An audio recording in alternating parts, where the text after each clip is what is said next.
Assalamualaikum warahmatullahi wabarakatuh. Alhamdulillah, nahmaduhu wa nasta'inuhu wa nastaghfiruh, wa na'udzu billahi min syururi anfusina wa min sayyiati a'malina.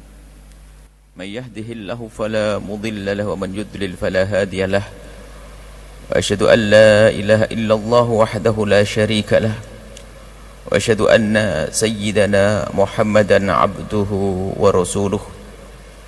Allahumma salli wa sallim ala habibina sayyidina Muhammadin wa ala alihi wa ashabihi wa tabi'ina lahum bi ihsanin ila yaumiddin.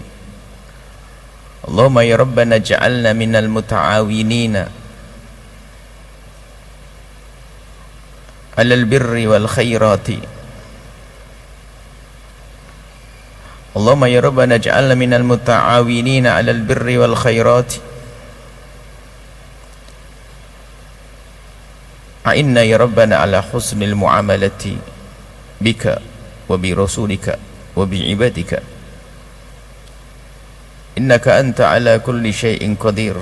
Allahumma ya rabbana wa ya ghafirad dhunub, ighfirid dhunub wa ya mufarrijal kurubi farrijil kurub wa ya satiral uyub bisturil uyub ya 'allamal ghuyub bi barakatil habibil mahbub. Urzuqna ya rabbana at-taubata qabla al-maut wasyahadata 'inda al-maut wal jannata ba'da al-maut. Amma ba'd.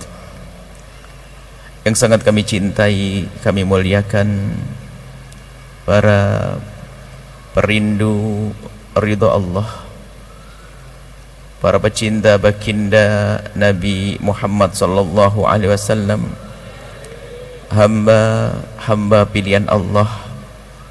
Husnudzon kami kepada Allah, husnudzon kami kepada Allah bahwa Allah telah memilih Anda di antara ribuan bahkan jutaan manusia yang saat ini, detik ini mereka dalam kelalaian, tidak ingat Allah, tidak ingat Rasulullah, tidak ingat kebaikan. Akan tapi Anda dengan bermacam-macam kesibukan yang Anda temui, bermacam-macam keadaan yang Anda rasa, pun pada akhirnya Anda telah bisa menghadiri tempat yang mulia ini. Semoga lintaskan panjatan doa, semoga seperti Allah mengumpulkan kita di tempat ini, kalau Allah mengumpulkan kita di surga, di tengah-tengah kita ada baginda Nabi Muhammad sallallahu alaihi wasallam. Dan di situ akan ada juga anak-anak kita yang saat ini mungkin tidak bisa hadir di sini, orang tua kita yang tidak bisa hadir di sini, sahabat-sahabat kita yang belum bisa hadir di sini, akan tapi di hati mereka ada kerinduan untuk menghadiri tempat mulia yang seperti ini. Kami anggap ini adalah pertemuan pertama, dan di dalam pertemuan pertama kita harus membuat rambu-rambu. Seorang mukmin jika bertemu tidak boleh berpisah hingga sampai masuk surga, dan begitulah kaidahnya. Maka di dalam pertemuan kita yang pertama ini ada rambu-rambu agar pertemuan kita ini bermakna. Dan rambu-rambu kita letakkan, kita kuatkan di hati kita, sehingga jika rambu-rambu ini tidak ada lalu kita langgar, maka ketahuilah dengan siapapun kita tidak akan bisa mengambil faedah, dan kita tidak akan bisa benar belajar dengan siapapun, kita tidak akan selamat. Rambu-rambu itu adalah kita pastikan bahwa yang pertama, tidak ada benci di antara kita, benci yang mengundang prasangka buruk. Tidak ada benci di antara kita. Rambu-rambu yang kedua adalah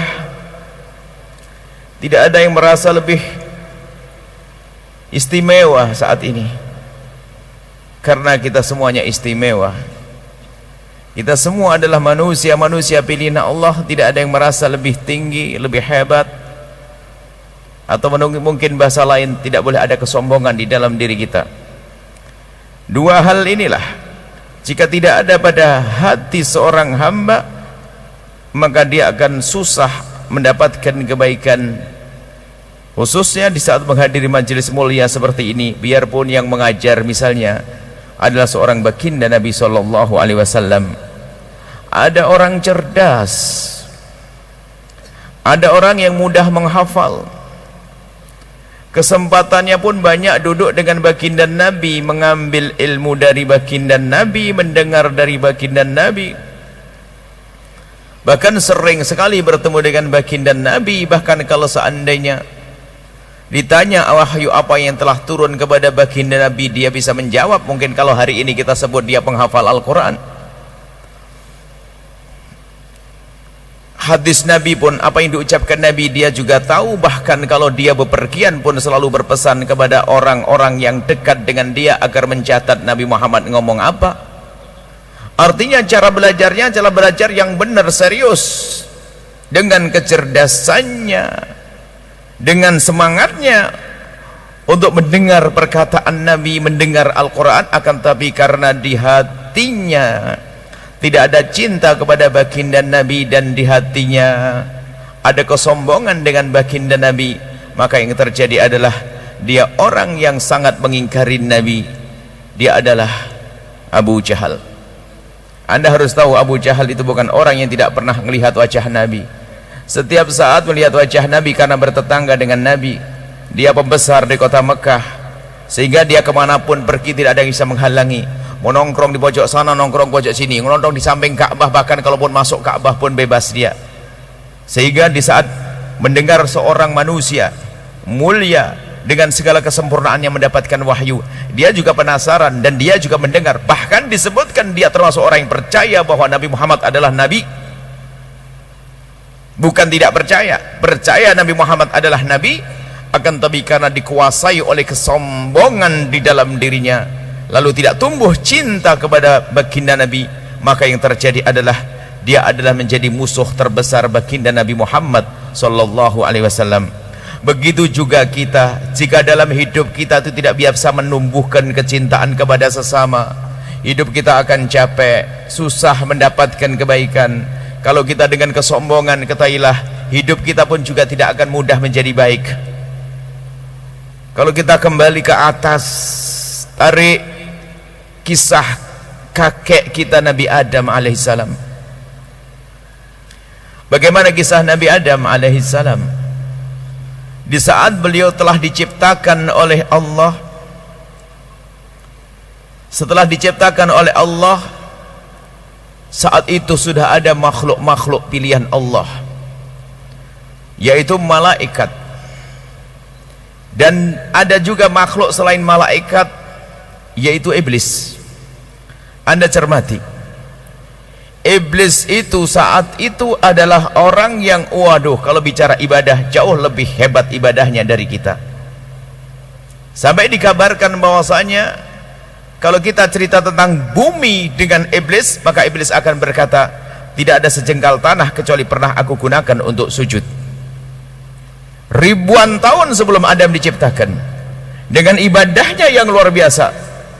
Begitu hebatnya iblis dalam beribadah. Kalau mungkin hari ini kita katakan disebut rombongan ahli zikir, dia ahli zikir, majlis taklim, golongan khufat, dia berkumpul ahli tahfidzul khufat. Apapun bentuk kebaikan, iblis melakukannya. Karena begitu luar biasanya iblis, akhirnya iblis diangkat oleh Allah, dikumpulkan bersama rombongan para malaikat, dikumpulkan bersama para malaikat. Dan ternyata di saat beribadah, iblis itu memang tidak kalah dengan malaikat, sehingga orang tidak mengira kalau itu adalah makhluk selain malaikat. Dan persis sama, kalau hari ini seragamnya sudah sama, sujud rukuknya sama, keadaan ibadahnya sama, sehingga biarpun dia dari golongan iblis, sudah dianggap seperti golongan malaikat. Sehingga di saat Allah menciptakan mbah kita Nabi Adam alaihissalam, wa idh qulna lil malaikati isjudu, lalu kemudian Allah subhanahu wa ta'ala memerintahkan kepada malaikat untuk bersujud, sujud penghormatan kepada Nabi Adam. Malaikat perintahnya malaikat, karena mayoritas malaikat, nggak usah disebut iblis, karena iblis seperti bersama mereka. Wa idh qulna al malaikati isjudu, wahai para malaikat, sujudlah kepada makhluk yang telah aku ciptakan. Di Adam, sujudlah kalian wahai para malaikat kepada Adam. Fasajadu, kemudian para malaikat itu pun semuanya sujud. Sujud di sini bukan sujud ibadah, tapi sujud penghormatan kepada mbah kita. Waqad karramna bani Adam, mbah kita mulia, sampai hari ini pun kita mulia. Allah sebutkan waqad karramna bani Adam. Semua malaikat sujud, illa iblis aba wastakbara, kecuali iblis.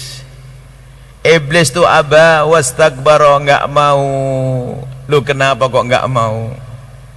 Rupanya nggak senang dia dengan Nabi. Istakbara, sombong. Iblis itu rupanya menggunakan kecerdasannya. Dia tuh mikir, gimana nih rumusnya? Kok aku suruh sujud kepada Adam, penghormatan? Kok aku suruh hormat sama Adam ini? Aneh kan sudah senior, masa suruh hormat pada yang kemarin sorry, saya kan kiai lama ini, atau saya ini kan sudah punya prestasi, gelar saya kan sudah full, masa saya harus hormat sama kiai kampung ini, gimana nih? Saya kan ibaratnya, wah saya kan sudah profesor barangkali, ada saya doktor, saya mungkin, wah gimana nih rumusnya kok saya suruh sujud kepada Adam yang baru diciptakan oleh Allah dan belum punya prestasi. Wah ini seolah-olah masuk akal juga, ini gimana ini? Adam belum punya prestasi, belum punya satu sujud pun, baru diciptakan. Fasajadu illa iblisa, kemudian sujud semuanya kecuali iblis. Kemudian setelah itu iblis ini ditegur karena dia salah. Kenapa tidak patuh? Apa yang menjadikan kamu tidak sujud wahai iblis? Apa yang menjadikan kamu tidak sujud hai iblis? Ternyata memang sombong itu begitu banyak berhujjah. Makanya orang sombong itu kalau diingatkan tidak langsung samaan wa ta'atan, baik saya akan berubah, tidak, dia beralasan. Alasannya iblis itu serem banget di hadapan Allah. Ana khairun minhu. Waduh, aku lebih bagus dari dia ya Allah. Aku lebih bagus dari dia. Kalau hari ini mungkin saya ini lebih bagus dari dia, saya lebih alim dari dia, saya keluaran luar negeri. Wah ibaratnya begitu loh. Ini kan kiai lokal, ya gitu mungkin kayak gitu. Bahasanya kayak gini loh. Saya ini ustadz masyhur misalnya, dia kan ustadz tidak terkenal gitu loh. Ini kayak gaya iblis itu. Hati-hati ini. Atau saya ini orang kaya, saya belajar. Oh saya orang kaya, cari guru yang terkenal juga dong. Masa saya orang kaya belajar sama kiai kampung lah, sorry deh. Ini kayak iblis itu kan gitu. Yang merasa iblis sadar hal ini harus. Karena itu belajar ilmu iblis ini, untuk jadi bagaimana Nabi Adam. Makanya kami pangkas kesombongan tidak boleh ada. Ana khairun minhu, aku lebih bagus daripada dia. Waduh, serem. Wah dari itulah Allah murka, dikutuk, iblis dimarahi, dikutuk iblis, dikeluarkan akhirnya dari tempat kemuliaan. Itulah kisah iblis. Gara-gara apa? Merasa dirinya lebih baik. Nah, kadang ini dalam dunia dakwah pun mulai ada yang memisah-misahkan hati kita yang nggak baik. Sehingga ada sebuah tempat misalnya apa? Ustadz ini ada ustadz dipilah-pilah. Ini ada ustadz kelas menengah ke atas. Ini ada macam-macam. Ini ustadz kelas ini. Nanti ada ustadz kelas. Pokoknya ada model-model begitu. Nah ini majelis orang awam nih, orang kelas biasa ustadznya. Lihat kenapa begitu? Nabi Muhammad adalah ustadznya Ammar bin Yasir yang fakir. Nabi Muhammad adalah ustadznya Abdullah bin Rabah yang fakir. Nabi Muhammad ustadznya Abu Hurairah yang fakir. Tapi Nabi Muhammad juga ustadznya Abdurrahman bin Auf yang kaya raya. Bukan urusannya kaya dan larat, akan tapi semua punya hubungan dengan Nabi, maka semuanya spesial. Loh, kalau gaya Adam tuh seperti itu, mau hadir pengajian saja pilah-pilah. Kalau pilah-pilah akidah, iya, antara setan sama ustadz beneran kan harus juga dipilah. Akidah nggak bener, ngapain juga kita belajar? Nggak, sama-sama akidahnya bener, kadang-kadang kita ini dengan kesombongan kita sehingga menuntut ilmu menjadi susah.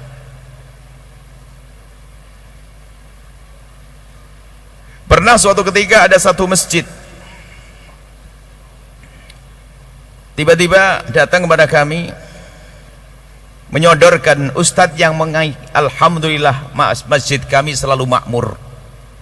Alhamdulillah. Innama ya'muru masajida man amana bihi. Yang memakmur masjid orang beriman, kita senang alhamdulillah. Iya Bu ya, karena Masya Allah kita bisa menghadirkan ustadz-ustadz nasional, kata begitu. Ustadz-ustadz, jadi ada ustadz kelas nasional itu. Ada disebut namanya ustadz ini, ustadz ini, ustadz ini, ustadz ini. Lah kok tiba-tiba nama saya ada di situ? Wah, harapannya bulan ini nanti Buya bisa di sini. Oh ya, saya jawab langsung, saya tidak mau ngisi di tempat ini. Kaget dia. Kok langsung Buya? Apakah Buya ada jadwal? Tidak. Kami tidak ingin membiasakan orang dengan seperti ini. Coba saja kalau tidak ada ustadz yang terkenal, pasti jamaah nggak mau datang. Kenapa? Sudah kita racuni dengan membiasakan jamaah dengan ustadz-ustadz terkenal. Padahal mengundang ustadz terkenal mungkin bisa saja biaya besar dan sebagainya. Jangan undang saya. Mohon ya ustadz, wahai pengurus masjid, saya sampaikan, jangan biasakan seperti itu. Kita perlu dekatkan umat kepada guru dimanapun mereka berada, asalkan akidah benar.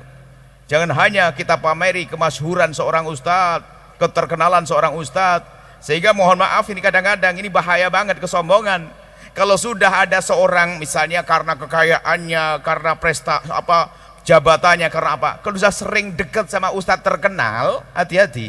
Kadang-kadang sama ustadz kampung jadi ngeremehin, ini bukan level aneh nih.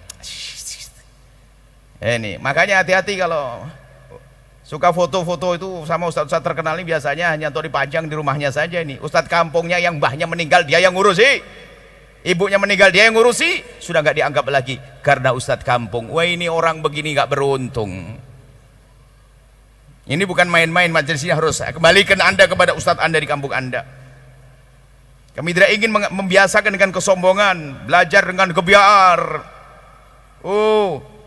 Keterkenalan, bahaya itu.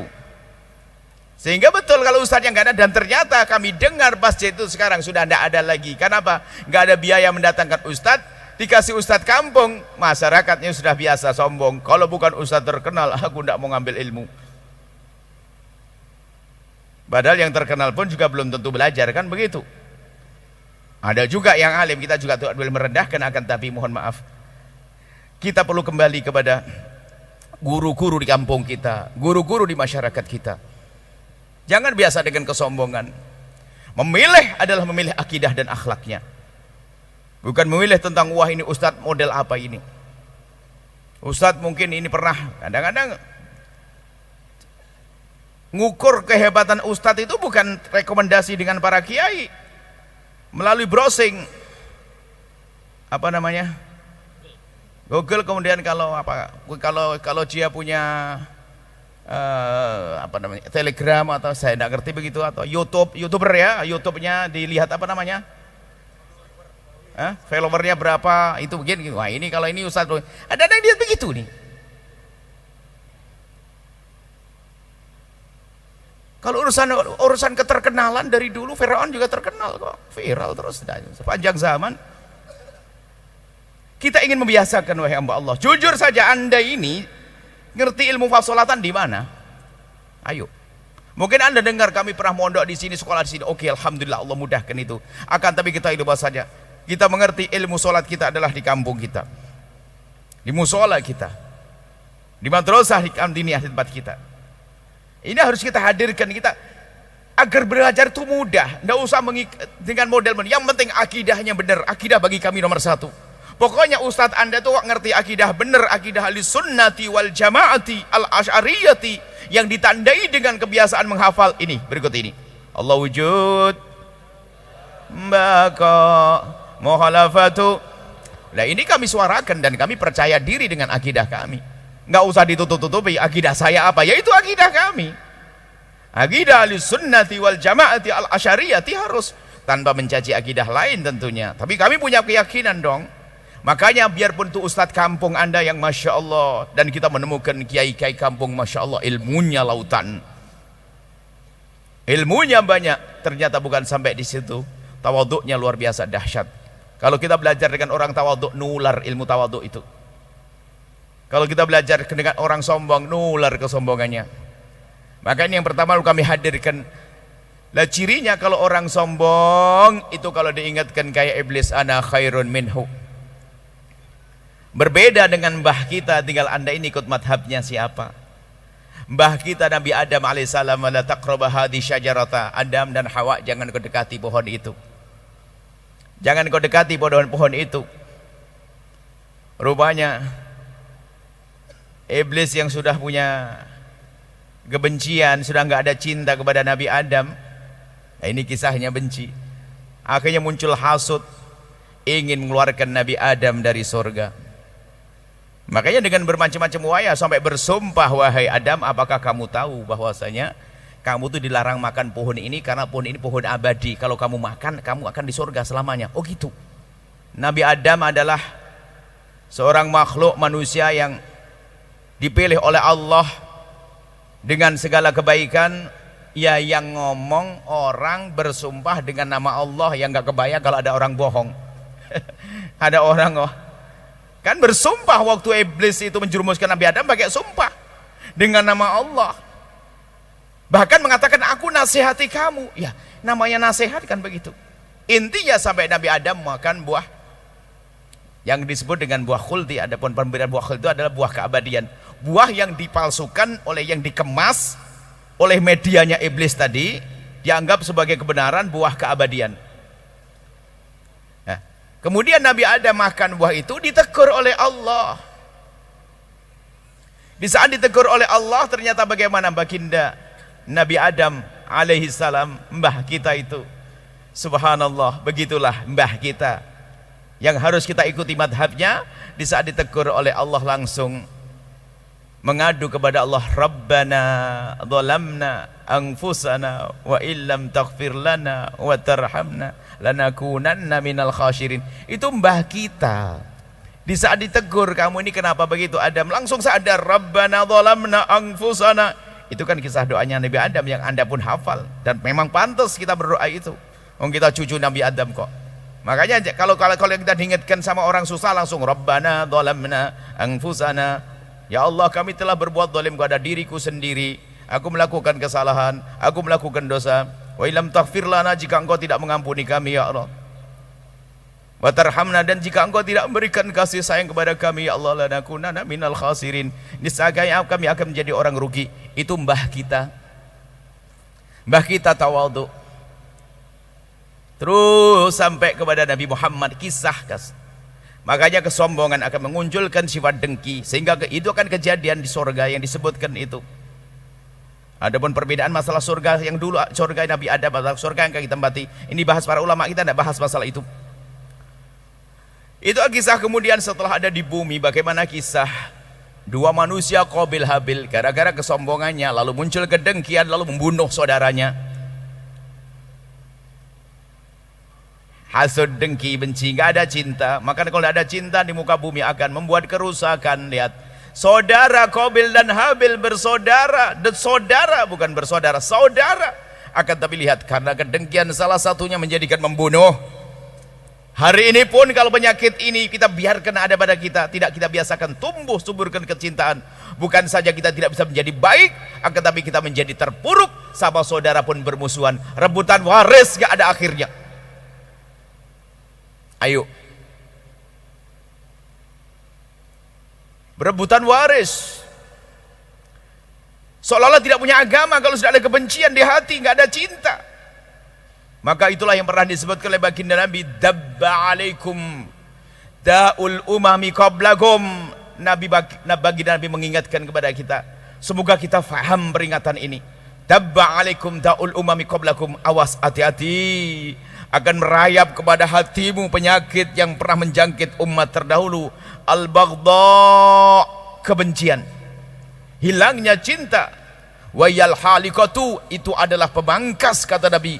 Wala aqulu tahliku sya'ra, dan aku tidak mengatakan penyakit itu mangkas rambut, walakin tahlikud din, akan memangkas agama. Lihat kalau sudah orang dikuasai dengan kedengkian karena hilangnya cinta, kedengkian karena hilangnya cinta, yang alim pun tampak tidak alim lagi, agamanya jadi hilang. Lihat kalau bicara tentang rebutan waris, yang berebut waris bukan saja orang kaya, si fakir nyungsep, rebutan meja patah kaki, rebutan tikar robek. Yang penting masuk neraka jahanam cita-citanya. Hati-hati hai hamba Allah. Lihat kalau masih punya kebencian, kedengkian dengan saudara, akan muncul penyakit ini. Ternyata yang berebut waris bukan saja si bodoh, orang alim pun ternyata karena sudah dikuasai kebencian tadi, ada baghdha. Katanya alim sudah hilang ilmunya. Seorang kiai meninggal dunia, punya anak 2 ustadz muda, ternyata sampai hari ini belum selesai rebutan kantin pondok. Sudah begitu dia merasa masuk surga. Rebutan, Masya Allah, hati-hati. Itu semua permasalahannya apa? Permasalahannya adalah permasalahan yang terjadi pada kisah Qabil Habil dan terjadi pada kisah Abu Jahal. Karena tidak ada cinta, ada kebencian, saudara pun jadi musuh. Maka kami sampaikan di majelis ini, harus kita pastikan, mari kita memangkas kebencian agar tumbuh cinta, dan mari kita memangkas kesombongan. Kita mau sombong, sombong karena apa? Hai hamba Allah, kita mau nyombongkan kekayaan. Dari mana kekayaan? Allah yang kasih, hamba Allah yang merasa kaya. Dan Anda harus paham, kalau ada orang kaya hari ini, ketahuilah, sesungguhnya itu ada pesannya. Kalau ada orang kaya saat ini, sesungguhnya dia harus kaya di akhirat, kalau dia paham. Karena Allah telah membekalinya dengan kekayaannya untuk menjadi orang selamat dan kaya di akhirat. Akan tapi ternyata dengan kekayaannya menjadikan dia sombong, sehingga susah menerima kebenaran, sehingga kekayaannya sesat, sombong dia. Dan kalau sudah sombong tadi, guru aja memilah-milah. Kalau tidak ustadz terkenal nggak mau, ustadz kampung nggak, dengan ustadz terkenal jarang ketemu, sama ustadz kampung merendahkan. Lalu bagaimana dia? Ustadz yang selalu bersamanya ustadz kampung, lalu dia tidak mau belajar dengan ustadz kampung.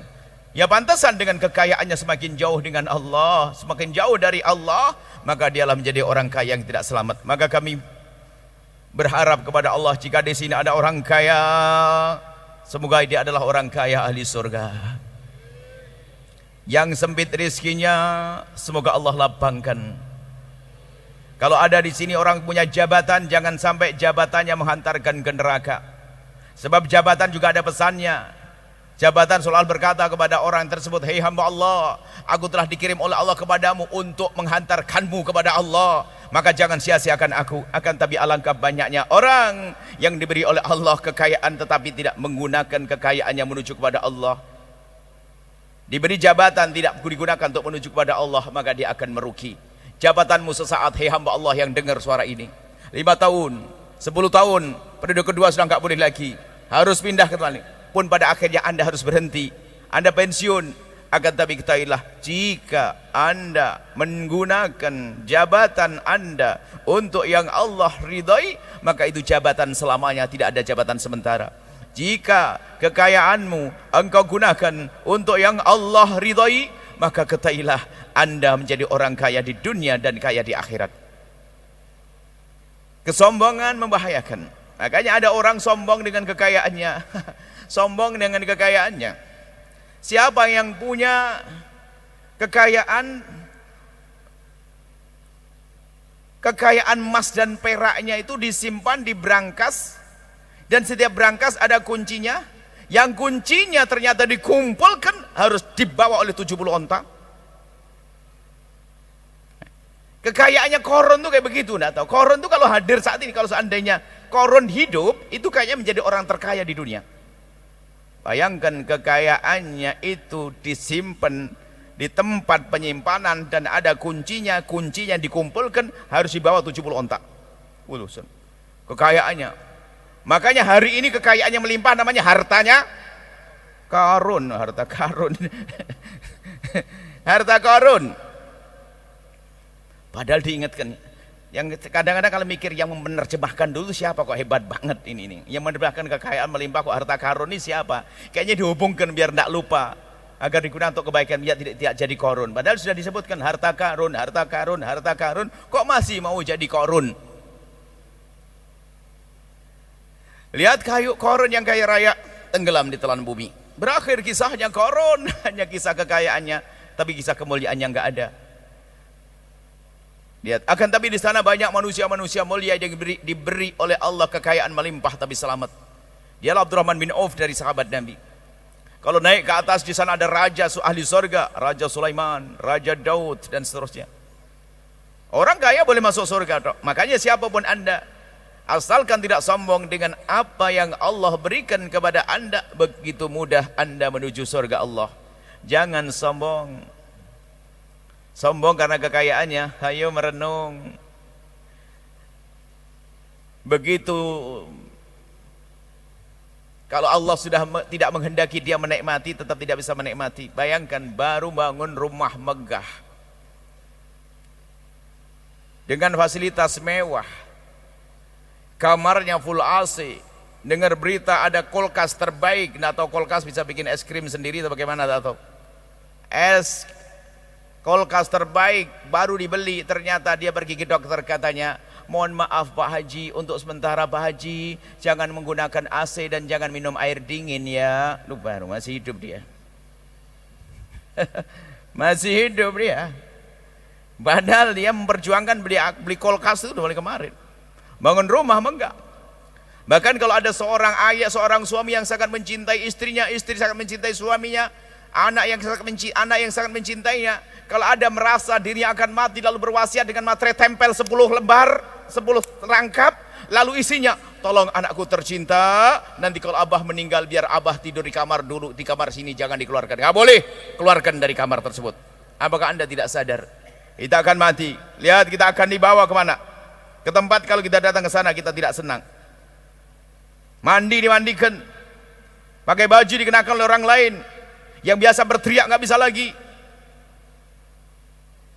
Kita akan sombong. Tidak pantas kita sombong, hei hamba Allah. Sombong dengan ilmunya, hei yang punya ilmu. Semoga Allah menjauhkan kita dari kesombongan. Yang punya ilmu ternyata begitu mudah Allah menjadikan ilmu tidak berguna. Bisa saja orang punya ilmu tidak bisa mengamalkan ilmunya biarpun sedikit, sehingga hanya masyhur dia keilmuannya, hebat dengan ilmunya, ternyata tidak berguna bagi dia. Loh, apa artinya? Atau bahkan Allah akan jadikan dia lupa dengan begitu gampangnya. Enggak ada yang bisa sombong. Yang punya jabatan pun akan berakhir. Maka yuk kita menghindari kesombongan. Jangan merendahkan siapapun yang ada di kiri kanan kita. Jangan merendahkan orang yang bermaksiat. Kalau kita ingin mengajak dia untuk menjadi baik, ya, tapi merendahkan tidak boleh. Dan mata kita harus mata orang beriman, adalah mata yang penuh kasih. Kadang orang itu memandang itu adalah, biarpun dia suka menghadiri majelis, kekayaan kadang-kadang menjadikan kita itu terpesona. Sehingga baginda Nabi sudah mengingatkan berkenaan dengan urusan kekayaan. Man tawaddu'a li ghaniyyin li ghinahu dhahaba anhu thulutsa dinih. Orang yang tawadhu, merendah kepada orang kaya karena kekayaannya, maka 2/3 imannya runtuh. Kalau Anda duduk dengan orang kaya lalu Anda terkagum-kagum karena kekayaannya, maka 2/3 iman Anda runtuh, hilang. 2/3 tinggal 1/3 lagi, digesek juga hilang akhirnya, pada akhirnya. Maka Anda pun jangan duduk dengan orang kaya kecuali Anda merindukan dia masuk surga. Itu yang perlu kita hadirkan, bukan karena kita mengharapkan sesuatu. Kadang-kadang kita itu masalah kekayaan bisa saja menjadi sebab kita merendahkan diri kita. Ya mungkin gambarannya begini saja. Hadir di masjid begini nih. Kalau kebetulan kopas, kami mohon maaf, nggak beneran ini.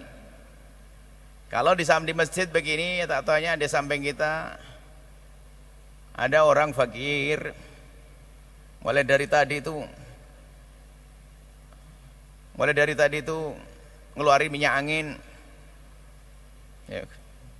Karena dia orang fakir, masjid minyak angin.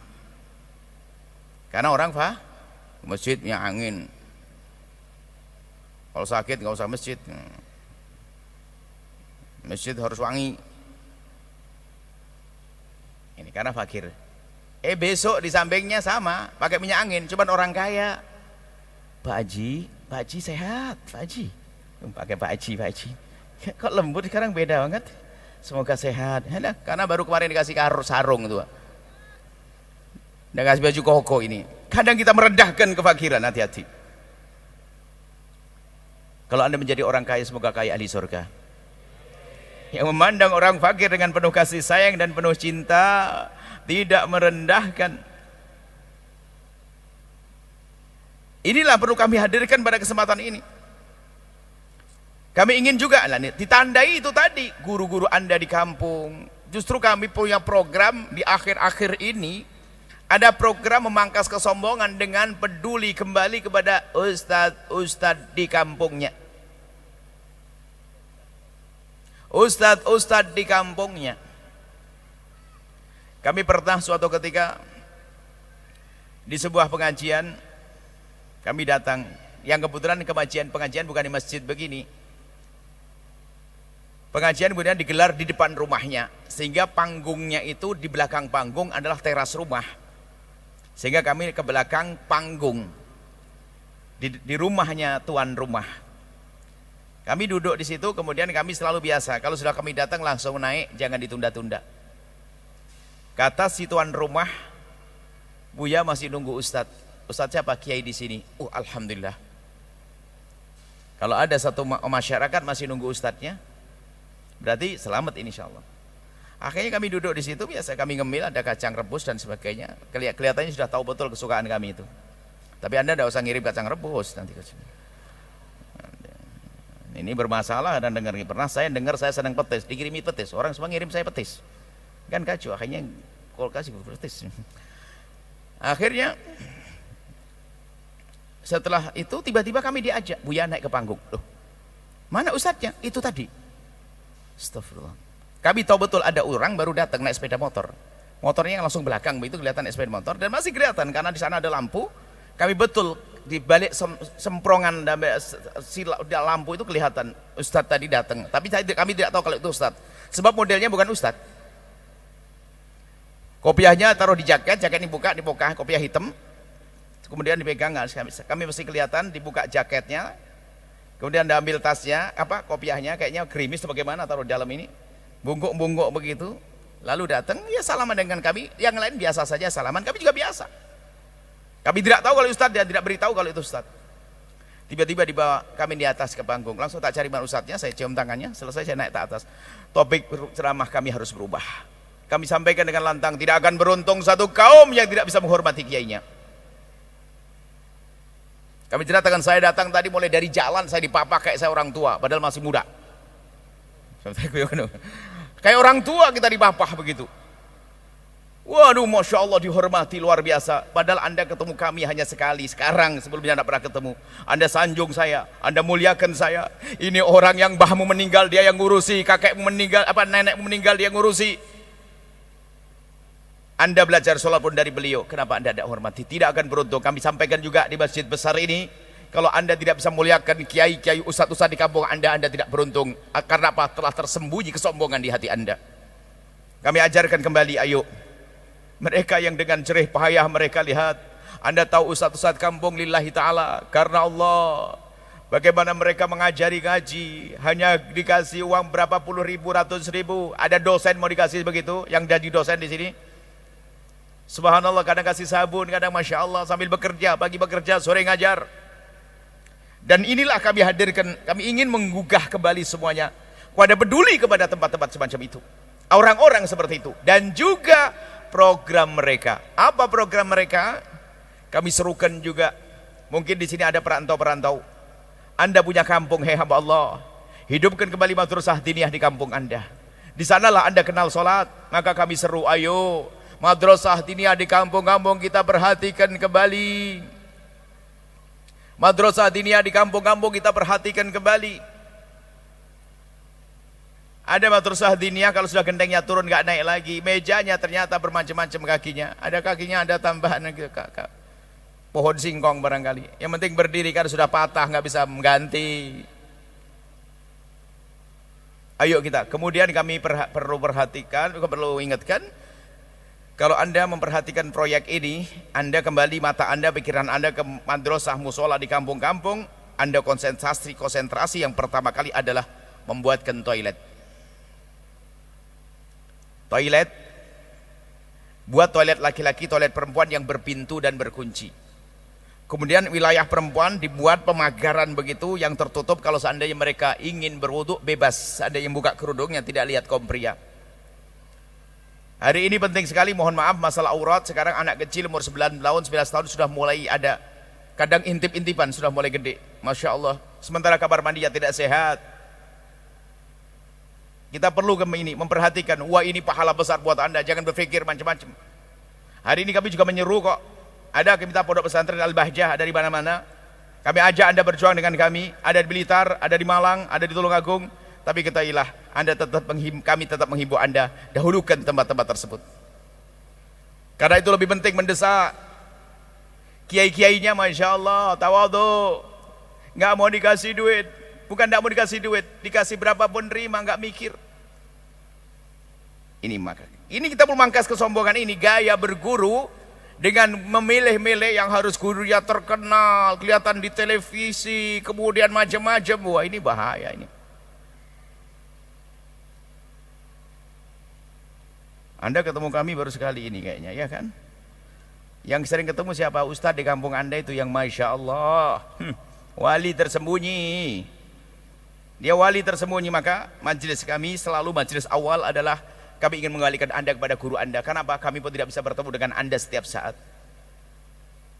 Paling melalui apa itu? Melalui YouTube ya, ada YouTube. Alhamdulillah masih mau sambung dengan YouTubean. Tapi tetap kami himbau Anda tetap berguru kepada guru Anda. Itu masalah kesombongan, hati-hati. Nggak ada yang perlu sombong. Siapa yang paling mulia di antara kita ini? Yang paling rindu kepada Allah, yang paling tulus. Tidak jaminan, tapi memang kita semuanya berlomba-lomba. Saya ingin menjadi orang termulia di hadapan Allah, di hadapan Allah. Tapi berlomba-lomba, belum ada jaminan. Bisa jadi saya menjadi mulia karena ada ibu-ibu di pojok sana. Mungkin ada ibu-ibu yang datang hari ini tidak pernah sholat sebelumnya, lalu datang di malam ini dengan susah payah, gara-gara kami, lalu dia menjadi ahli sholat, dia selamat masuk surga. Bisa saja kami diangkat oleh Allah gara-gara orang itu kok. Kok saya merendahkan orang datang ke tempat ini? Nggak bisa dong. Mungkin ada orang, mohon maaf, kemarin ada seorang anak muda pemabuk, juga judi, tiba-tiba mendengar berita datang ke tempat ini, lalu dia menjadi tobat, menjadi benar. Bisa jadi itu menjadikan saya selamat masuk surga kok. Lah kok saya rendahkan tuh bagaimana rumusnya? Anda itu hakikatnya bagi kami adalah peluang keselamatan kami. Jadi kalau bicara siapa yang lebih butuh di antara kami merasa lebih perlu kepada Anda. Saya lebih butuh kepada Anda kalau bicara hakikat. Ayo. Saya belum punya jaminan surga kok. Cuman ini ketemu orang dengan ribuan begini, alhamdulillah peluang saya insyaallah. Kalau tidak dengan ini, dengan beliau ini, wah lumayan, banyak saudara tuh enak. Makanya saya tidak ingin ada permusuhan di antara kita, biar kita bisa saling tolong menolong. Maka pertemuan itu harus mengajak kepada kebaikan. Al-akhilla yauma idzin ba'dhum li ba'dhin adu. Persahabatan itu ternyata di akhirat menjadi permusuhan kalau tidak mengajak kepada kebaikan. Orang-orang yang bertakwa. Baik, kesombongan selesai ya. Ayo kita hilangkan kesombongan. Tidak boleh kita merendahkan orang di kiri kanan kita. Bahkan kata Imam Ghazali, biarpun orang itu pemaksiat, pendosa, jangan pandang dengan pandangan merendahkan, pandanglah dengan pandangan kasih sayang. Jangan biasa merendahkan siapapun. Kita sering dengan kesombongan. Cintana kami tunda, ini ada cinta. Rumus ini sombong nanti cinta. Jangan mandang dengan sombongan. Kadang mohon maaf ini. Mohon maaf misalnya kita pulang dari pengajian yang seperti ini. Dengan suasana yang indah sekali, kesejukan, kemudian setelah itu kita keluar, tidak tahu mungkin lewat terminal atau stasiun, Kemudian di situ ada wanita-wanita yang diuji oleh Allah dengan kerendahan, pakai baju yang tidak layak, yang baju seronok. Setiap ada mobil lewat melambaikan tangan, dan seorang faham bahwasanya dia mengajak berzina. Perempuan-perempuan yang diuji oleh Allah dengan kehinaan. Lah kita baru pulang ke pengajian, baru nangis-nangis, baru khusyuk. Coba kemudian dia melambai-lambaikan, menyetop mobil kita. Apa yang ada di hati kita? Apa yang terjadi pada kita? Mungkin ada di antara kita di saat melihat wanita semacam itu lalu berkata, kasihan malam-malam begini ngapain? Astagfirullah. Kasihan malam-malam begini ngapain? Ya Allah, astagfirullah. Namun istighfarnya istighfar merendahkan. Siapa di antara kita, hai hamba Allah, yang di saat melihat wanita seperti itu, kemudian dia menundukkan kepalanya, menitikkan air mata karena tahu itu umat Nabi Muhammad, kemudian mengangkat tangan, ya Allah, itu saudari kami, ya Allah, keuji dengan kehinaan, kami mohon hentikan dari kehinaan, ya Allah, ampuni dia, ya Allah, kembalikan ke keluarganya dengan mulia, ya Allah. Menangis, sedih seharusnya. Orang beriman, lihat, orang sombong gampang menggunjing, orang sombong gampang merendahkan, orang sombong gampang mencaci. Mencaci orang lain, naudzubillah. Hidup Anda jangan biasa dengan caci maki. Mencaci itu kenapa sih? Orang mencaci orang lain karena dia lupa kekurangan dirinya. Karena kesombongan itu, makanya sombong itu adalah ummin ummahati amradil qulub. Induknya penyakit hati itu sombong, nanti dengki dari sombong. Karena dia sombong, nggak mau ada orang lain lebih dari dia. Maka dia ada orang mengungguli dia, dia marah. Kekayaan, termasuk ustadz juga begitu. Ustadz sombong, lihat. Ada ustadz sebelah pondoknya lebih gede, marah dia. Ustadz sombong. La hasada ka hasadil ulama. Hasudnya ustadz juga serem banget, ya kan? Sombong itu adalah menimbulkan kedengkian, termasuk kebencian tadi, dan kemudian mencaci, merendah. Ini buah penyakit. Jadi kenapa orang mencaci? Karena merendahkan orang lain. Maka di pungkasan majelis ini, ayo kita pangkas kesombongan, kita tandai dengan kalimat-kalimat baik. Maka jangan Anda merendahkan siapapun dari hamba Allah. Kalaupun dia pendosa hari ini, bisa saja esok hari bertobat lalu diampuni oleh Allah, karena pengampunan Allah sangat luas. Jangan merendahkan siapapun dari hamba-hamba Allah. Ayo. Kemudian lihat, jangan biasa mencaci, jangan biasa mengolok. Alhamdulillah, kami bersyukur, ya. Kami selalu diingatkan, kami berusaha dalam kajian kami tidak mencaci siapapun, tidak mengolok siapapun. Tapi pun demikian masih ada orang sakit hati loh, ya. Berarti kan ada kalimat saya yang salah. Bagaimana kalau saya biasa mencaci maki? Ayo, pastikan hidup Anda tidak boleh mencaci maki. Mencaci maki bukan cara hidup yang baik. Kalau orang biasa mencaci maki di saat yang dicaci sudah tidak ada, waduh, siapapun yang di hadapannya akan dicaci. Suami mencaci istri, ada atau tidak? Kenapa begitu terjadi? Istrinya dicaci, istri mencaci suami, ada caci maki. Kenapa itu terjadi? Kebodohan dia. Kok mencaci? Karena kotor hatinya dia. Suami yang baik tidak akan mencaci dan mengolok istrinya, biarpun istrinya layak dicaci dan diolok. Hei hamba Allah, tetap menjaga lesan terhormat, lesan mulia. Istri yang baik tidak akan mencaci dan mengolok suaminya, biarpun suaminya Masya Allah layak dicaci dan diolok. Nggak bisa. Karena caci maki bukan kebiasaan orang baik. Tapi kalau orang baik akan berubah jadi panjatan doa, mengingatkan dengan cara yang indah dan lembut, bukan caci maki dan mengolok-ngolok. Kadang suami istri Allah-Allahan caci maki. Innalillah. Pastikan Anda tidak mencaci. Kenapa kami hadirkan juga ini masalah caci maki? Hari ini orang biasa caci maki. Coba Anda anggap saja kalau yang berurusan dengan video YouTube segala macam, ada ustadz tuh ngomongnya baik-baik saja, ada aja ngomong jelekit. Komentar yang tidak baik. Kita tuh biasa komentar, karena biasa diadu domba kita ini. Makanya kita harus menata hati. Biasa diajak permusuhan kita ini. Coba kalau perhatikan, anak kecil main bak sodor. Ada masih. Bak sodor itu apa? Bahasa Indonesianya apa? Bak sodor tetap ya. Peta umpet. Apa bahasa Jawa nih? Delik jumpritan. Ya. Harus dimainin. Main bola. Main bola kan anak main bola kan untuk seneng ya. Senang ketawa-ketawa. Biarpun kalah senang. Tapi hari ini main bola berantem. Cuk, gimana ini? Bunuh-bunuhan. Berdarah. Lu. Kita biasa diadu domba. Kita biasa dibuat permusuhan. Hati kita biasa panas dengan orang, lihat. Dikit-dikit panas. Dikit-dikit marah. Kalau kita kembali kepada misalnya tahun ini adalah tahun politik, lihat. Pemilihan presiden berantem. Bulet. Pemilihan gubernur juga berantem. Waduh, rame. Pemilihan bupati juga. Pemilihan lurah, wah, berantem tuh kakak adik bermusuhan. Karena sudah biasa bermusuhan sampai giliran pemilihan pengurus masjid juga berantem. Wah, ini kan kacau. Hidupnya hidup berantem. Makanya itu model orang kalau bapaknya meninggal dunia, rame rebutan waris. Selamat tinggal dengan kebusukan. Ayo malam ini kita belajar serius. Ada hitungannya di hadapan Allah, ya Allah. Kalau anda bermusuhan dengan saudara anda akan rugi. La yadkhulul jannata qati', tidak akan masuk surga orang yang memutus tali persaudaraan. Dan memutus tali persaudaraan sebabnya apa? Ini tadi yang kami sebutkan.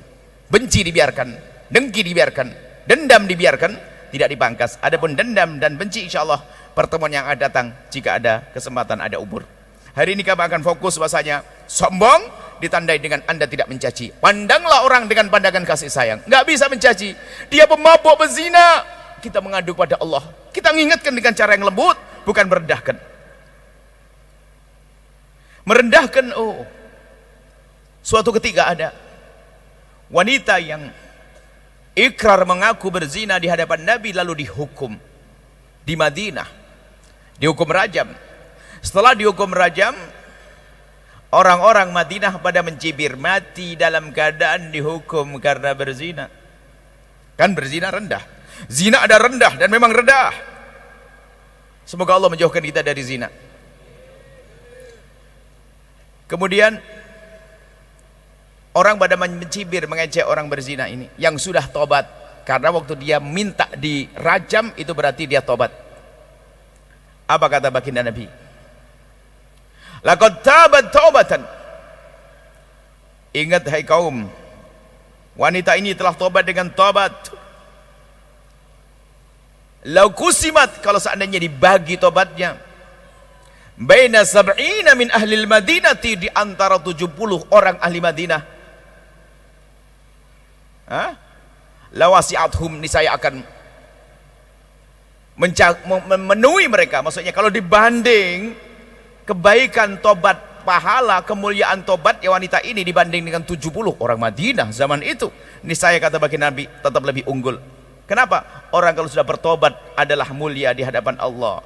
Maka jangan merendahkan pendosa sekalipun bisa jadi di esok hari tobat, akan tapi pandang siapapun yang melakukan kehinaan dengan pandangan kasih sayang.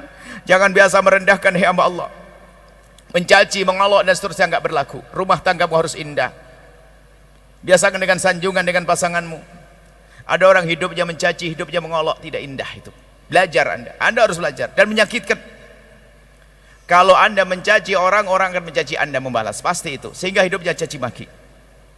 Dan bersama ini juga, karena waktu, bersama ini juga di tahun politik ini kami ingin anda adalah orang cerdas dalam berpolitik. Capek kita dibohongi oleh setan, capek kita diadu domba oleh setan. Lihat 01, 02 sudah berakhir kan, berlalu kisahnya. Yang satu jadi presiden, yang satu jadi menterinya, oke? Tapi si cebong sama kampret masih belum tegur sapa dia. Ada apa itu semuanya? Dan model orang begitu adalah model orang di rumahnya juga tidak indah sama sepupunya, sama saudaranya, berebut waris itu. Karena ada dendam di dalam hatinya, ada kekotoran dalam hatinya. Inilah yang harus kita hadirkan. Kita ingin benah hati. Pemilihan umum tahun yang akan datang kita harus baik. Tolong dengar semuanya. Dengar semuanya dengan telinga dan dengan hati. Jangan mau diadu domba. Hei tim sukses yang ada datang di sini, ketua partai yang datang hari ini, tim sukses yang datang pada malam ini, tolong sampaikan pada bosmu, harus berani mengangkat suara ini. Waduh, serem banget. Kalimat apa ini akan kami angkat? Kami berpolitik malam ini. Masjid ini adalah kami jadikan masjid politik damai, politik indah, politik cinta. Tolong dengar kepada semuanya, agar Anda bisa tetap minum teh bersama. Jangan sampai perbedaan menjadi permusuhan. Suami istri bisa saja beda pilihan, tapi tetap indah. Karena apa? Punya rumus rambu-rambu hidup. Rumusnya sederhana. Tolong dengar dan catat, yang punya handphone keluarkan handphonenya, catat, kemudian sebarkan malam ini juga. Anda termasuk mendapatkan pahala kemuliaan karena itu ilmunya Rasulullah. Apa ilmu baginda Nabi hari ini? Dengar. Sanjung calon pilihanmu sesuka hatimu, tapi jangan mencaci calon pilihan orang lain. Waktu kami menyampaikan pesan ini, ada yang mulai ada membantah, memberontak. Anda ini apa yang Anda inginkan? Suruh umat berantem? Ya enggak, kan harus dijelaskan, dia jelek, dia salah. Ntar dulu. Baginda Nabi, saya sebutkan, saya sumbernya dari Nabi, kami ngomong begini ini. Baginda Nabi pernah menyebutkan min akbaril kabair, dosa yang paling gede dosa adalah ayal anar rajulu walidayhi, seorang anak mencaci, mengutuk bapak ibunya. Sahabat Nabi bertanya, ya Rasulullah, apakah ada seorang anak mengutuk bapak ibunya? Oh ada. Seorang anak mengutuk bapak ibunya orang lain, maka orang lain itu akan membalas mengutuk bapak ibunya. Kalau Anda mencaci bapaknya tetangga, tetangga Anda akan marah mencaci bapak Anda. Berarti Anda yang menjadikan sebab bapak Anda dicaci dia. Hei tim sukses, tolong dengar kalimat ini. Calonmu itu baik dan dia pantas jadi presiden, cuman gara-gara akhlakmu itu loh. Lah kan, enak mumu ini siapa ini? Yang merasa mu biar sadar. Calonmu itu baik. Saya pun juga senang dengan calonmu itu. Saya di siapa ini? Pokoknya begitu dulu saya ngomong. Calonmu itu baik, saya juga senang, cuman gara-gara akhlakmu. Calonmu baik, akhlakmu kurang baik.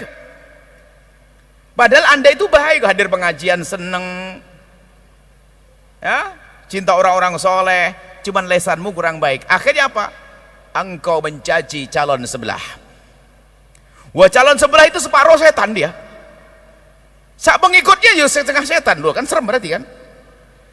Wah, kalau sudah orang akhlaknya begitu, dia membalasnya nggak tanggung-tanggung. Anda mencaci sekali kepada calon itu, dia membalas 1000 kali cacian. Bahkan bukan sekedar membalas, akan tapi plus fitnah, plus jebakan, plus macam-macam. Berarti calon Anda ini akan rusak gara-gara Anda mencaci orang itu. Kurang jelas? Wah, repot, masuk SLB. Akhlak perlu mulia. Ingat, jangan mencaci. Justru akhlak mulia Anda menjadikan orang terpesona. Oh begini. Ada sebuah grup WhatsApp kami lihat, diingatkan, Masya Allah, keras kepala juga itu orang, diingatkan. Ya Ustadz, sudahlah, nggak usah mencaci orang lain, cukup sebutkan, sanjung program-program calonmu itu selesai. Enggak, ini harus. Sementara yang disebutkan pun dikritik. Di grup itu dia paling seneng. Akhirnya, ya Ustadz, jangan dinaikkan itu berita beberapa tahun yang lalu, itu lama, sudah nggak ada nih. Wah, padahal sudah cerita lama. Saking semangatnya lu, lihat, fitnah sudah. Coba aja lihat model-model orang begitu tuh. Sehingga orang baik yang akan seharusnya pantas jadi pemimpin, gara-gara perilaku orang-orang ini jadi nggak benar. Bukan sampai di situ, ya akhi, wahai saudara-saudara kami, permusuhan di bawah akan terjadi. Masjid menjadi sepi gara-gara begini nih, caci maki. Indah semuanya. Bisa jadi suami istri beda karena kantornya, suaminya kantor sana, istrinya kantor yang lain, pergaulannya berbeda, sehingga calonnya pun berbeda. Ternyata tetap indah di rumah minum teh bersama. Suaminya ngomong, yang calonku tuh baik. Ya alhamdulillah bang, kalau baik semoga jadi. Tapi saya punya calon kayaknya lebih baik sih. Oh iya, semoga aja. Calonmu baik semoga. Ya bang, kita doa dah pada Allah. Iya bang, Masya Allah, tetap mesra. Setelah pemilihan presiden, subhanallah, pergi ke dokter positif kembar 3. Itu loh, jadi indah begitu ya. Jangan sampai hidup kita itu dengan permusuhan. Inilah yang perlu kami hadirkan, bahwasanya insya Allah kalau ada kesempatan kita mengadakan acara di Surabaya, kalau tadi ada silsilah lanjutannya. Yang belum kita sentuh setelah ini adalah bagaimana membangun cinta di antara kita. Tadi baru kita mangkas kesombongan sedikit ya. Jangan sombong, hei orang kaya, akan tapi jadikan kekayaanmu untuk menuju surga. Kemudian bersama ini juga kami seru, kami punya program, kami ingin punya program besar. Alhamdulillah ya, termasuk kami ingin nasihatkan, saya minta tolong 5 menit. Saya tambah, sudah stop oleh ini 5 menit masalah pendidikan. Anak-anak Anda tolong, hari ini adalah hari yang mengerikan, hari yang Masya Allah godaan pergaulan di luar. Maka pastikan rindukan putra putri Anda ke pondok pesantren. Tapi ingat, pondok pesantren yang mengenalkan akidah yang benar. Kami ajak sedikit diskusi tentang pondok pesantren ya. Kalau Anda punya anak di pondok pesantren, maka ketahuilah mereka akan biasa dengan tahajud. Itu akan menjadi pahala untuk Anda. Membaca Al-Quran, pahala untuk Anda. Belajarnya, pahala untuk Anda. Dan seterusnya kebaikan-kebaikan. Belum lagi pergaulannya terbatas, kalau di luar akan bebas. Bukan berarti di luar pondok tidak ada yang baik, banyak anak baik. Akan tapi kita harus waspada, banyak godaan di sana. Di pondok pesantren hari lihat lingkungan, dan kemudian setelah itu kalau bicara tentang biaya, kadang-kadang kalau di pondok biayanya mahal karena cara bayarnya sarung berapa ratus ribu, berapa juta kan begitu, sehingga terasa mahal. Kalau Anda menganggap belajar pesantren mahal, ayo hitung-hitungan. Anak Anda sekolah SMP hari ini minta motor harganya 1.500.000 kan begitu, ada kebalik, miring jalannya, miring ke belakang jalannya. Berapa? 15. Ya, jangan mahal-mahal deh, 10 juta. Motor 10 juta. Pakai air sungai nggak bisa jalan. Harus pakai bensin. Beli bensin nggak boleh setengah liter, pasti seliter. Nggak ada bensin setengah liter. Bangun ini. Itu kalau anak pinter. Kalau anaknya nggak pinter, muternya agak jauh jadi 2 liter. Zaman ini lihat, sudah zaman elektronik, pasti minta handphone. Berapa harga handphone? Ayo, 300.000. Jadul. Nah, 1 juta, 1.500.000 handphone. Anak kita punya handphone, suruh pakai wifi tetangga, wah ribut sama orang tuanya. Pakai pulsa. Oke, apalagi malam-malam mau belajar, mama lapar, go food. Anda mau melarang, ngambek gak mau belajar dia. Anda hitung coba berapa, ayo. Anda ini kok katanya pebisnis, hitung-hitungan gak bisa. Di pondok lebih murah pada akhirnya. Semahal-mahalnya di pondok tetap lebih murah. Itu kalau anak Anda pinter, soleh. Tapi kalau anaknya siapa itu yang gak bener, masalah ngambil duit sendiri. Allah. Apalagi sekarang bisa pesan online, macam-macam bisa beli, Masya Allah. Ini adalah sisi. Maka rindukan anak Anda ke pondok pesantren. Ini kelompok pertama. Kelompok kedua, ternyata ada orang mengatakan, aduh anakku sudah nggak bisa mondok, disuruh mondok kayaknya sudah gede, sudah kuliah sebagainya. Wah, kalau sudah masuk majelis mulia nggak boleh keluar dalam keadaan sedih, harus mulia juga. Hei, bagi orang yang sebagai Anda yang anaknya sudah terlanjur gede, kuliah, nggak bisa mondok, maka ketahuilah, ingat, kalau tidak bisa Anda memondokkan jasadnya, maka pondokkan hatinya. Anda latih. Anda tidak tahu akan jadi ada apa anak Anda. Bisa jadi dia menjadi orang terkaya di Surabaya nanti. Maka pondokkan hatinya. Bagaimana mondokkan hati? Tolong dengarkan ini. Anda biasakan sambungan dengan program kemuliaan. Misalnya kalau Anda mengirim kepada anak Anda setiap bulan uang 1 juta rupiah, Anda tambahi 100.000 atau 200.000. 100.000 Anda tambahkan kepada anak Anda. Lalu dia bertanya, Umi untuk apa ini tambahannya? Sayang, tolong kirimkan ke pesantren sana itu. Anda kenalkan di pesantren seorang kiai, seorang ustadz yang akidahnya benar, akhlaknya baik, sambungkan hatinya. Tolong sayangnya, itu rekeningnya, kau harus ngirim dengan dirimu sendiri. Untuk apa, Umi? Biar berkah. Biar kita sambung dengan kemuliaan. Biar kita mendapatkan pahala, biar ini. Kan bisa mama sendiri, mama juga. Tapi aku kan pengen kamu yang hebat, kamu cari tolong dari Allah. Ya ma, sip. Kan duit juga dari kita kan? Dan terus kita motivasi bahasanya, kalau kau berbuat lihat, setiap anak sujud kamu dapatkan pahala, sayang. Enak, dia semangat. Bulan pertama Anda kirimi, bulan ketiga Anda kirimi tambahannya, bulan keempat Anda kirimi tambahannya, bulan kelima Anda stop menjadi 1 juta lagi. Apa kata anak-anak? Umi, 100.000-nya mana Umi yang untuk pondok? Sudah kecantol hatinya, lihat. Dia yang ingatkan Anda. Itu namanya memondokkan anak, memondokkan hati sang anak.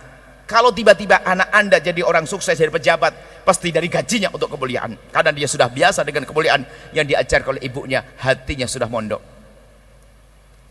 Makanya kami juga mengajarkan pada bapak-bapak kalau pergi ke masjid kan sering ngasih kotak amal.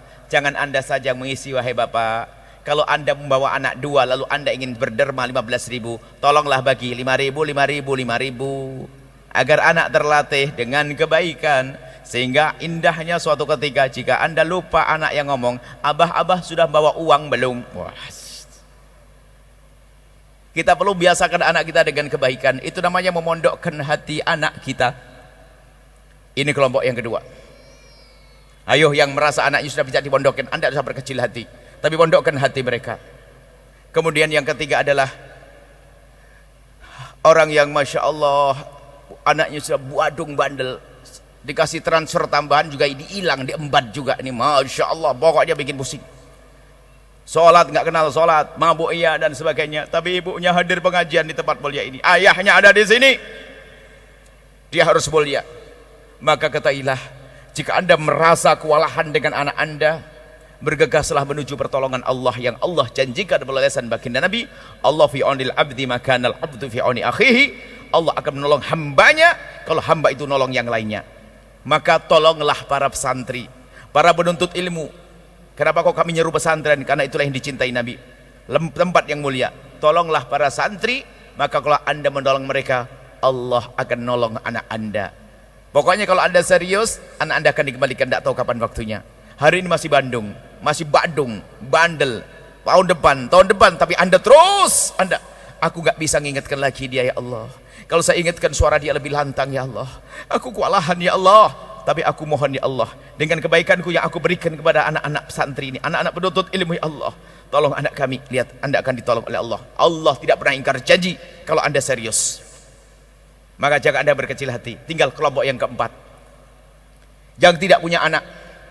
Jangan sampai Anda di dunia tidak punya anak, harta melimpah, meninggal dunia Anda di alam barzah tidak ketemu kebaikan. Maka hei yang tidak punya anak, kami punya program besar. Kami punya program anak-anak didik, anak-anak asuh, calon-calon ulama Rasulullah. Jadikan mereka anak Anda. Ayo bergabung Anda, biayai mereka, muliakan mereka dengan kekayaan Anda, wahai orang yang di dunia tidak punya anak.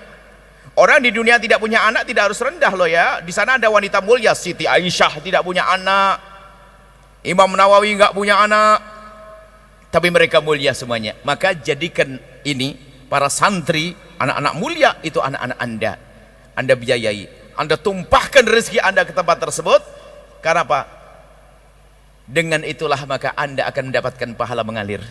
Kemudian kenapa kok kami ngomong pondok, pondok dan pondok? Hari ini adalah mungkin tempat yang paling aman hari ini yang harus kita besarkan. Dan alhamdulillah perindu pesantren sudah sangat banyak. Orang-orang dulu pondok kan katanya tempatnya orang fakir. Oh tidak, sekarang orang kaya raya pun rindu. Pengen anakku adalah tetap kaya, anakku sukses, tapi tetap menjadi ahli surga juga. Alhamdulillah pondok pesantren sudah banyak. Dan kami sampaikan bersama ini juga, Al-Bahjah menyeru kepada Anda. Kami ada pondok pesantren mulai dari di Malang, lagi bangun. Di Blitar sudah ada di beberapa titik. Tulungagung sampai Jawa Tengah juga ada. Kemudian Bogor, Cianjur, Bandung, Majalengka, Indramayu, Tangerang. Ada pesantren kita Al-Bahjah. Kemudian sampai ke melompat ada ke Batam sana ada juga stasiun radio kita banyak. Kita banyak stasiun-stasiun radio resmi ya, bukan abal-abal. Batam ada. Jadi kalau ke Singapura, Anda ke Singapura dengar radio Al-Bahjah nanti. Ke Johor dengar radio, namanya Radio Q. Pontianak, kemudian Banjarmasin, kemana ada. Itu semua adalah buah daripada kerja para kekasih-kekasih Allah. Maka kami ajak Anda untuk bergabung dengan kami. Ada pondok yang kami bangun adalah di Jombang hari ini. Nanti ada timnya di sini.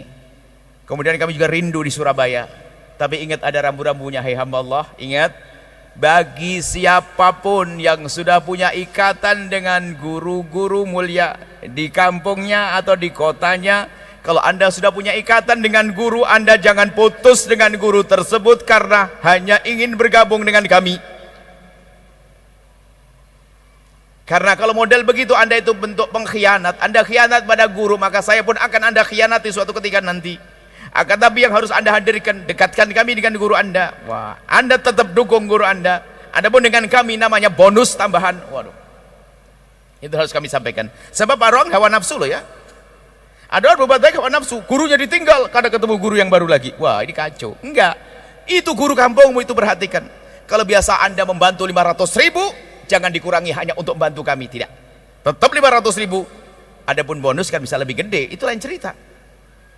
Ini yang perlu kami hadirkan. Kemudian kami sampaikan juga, Pondok Al-Bahjah sebanyak itu adalah pondoknya umat.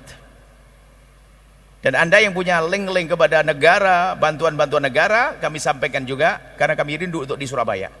Anda punya link-link ke negara, dana negara, kami sampaikan, Al-Bahjah dibangun dari kocek hamba Allah, tidak dari dana negara. Tidak ada sepeser, Bu. Bahkan SMP SMA-nya, kita ada pondok salafnya, ada SMP SMA-nya, kita pun juga tidak mengambil dana bos. Karena kami punya prinsip bahwa kita harus membantu negara. Kalau kita tidak bisa nyumbang negara, paling tidak mengambil dari negara. Kemudian kami punya siasat, kami rindu yang datang adalah hati dari hamba-hamba terkasih Allah. Dan alhamdulillah berbondong-bondong orang membantu, membangun pondok, membangunkan pondok, membangun pondok, tidak dari harta, tidak dari dana pemerintah, tapi dari kocek hamba-hamba Allah. Maka kami yakin di sini banyak hamba-hamba terkasihnya. Kami seru, ayo bergabung. Kita membuat sekolah yang besar di Surabaya ini, oke. Tapi ingat, yang sudah punya ikatan dengan guru, jangan memutus dengan gurunya. Hanya ingin bergabung dengan kami. Ini bisa kami sampaikan, dan semoga pertemuan ini adalah muqaddimah pertemuan untuk kita bertemu nanti dalam keadaan yang lebih indah lagi. Bahagia dunia, bahagia di akhirat insyaallah. Silakan, ada yang mau ditanyakan? Ada waktu singkat, seberapa jam saja. Ini yang sudah terlihat tangannya diangkat, yang paling dekat, mic-nya di sini. Ini.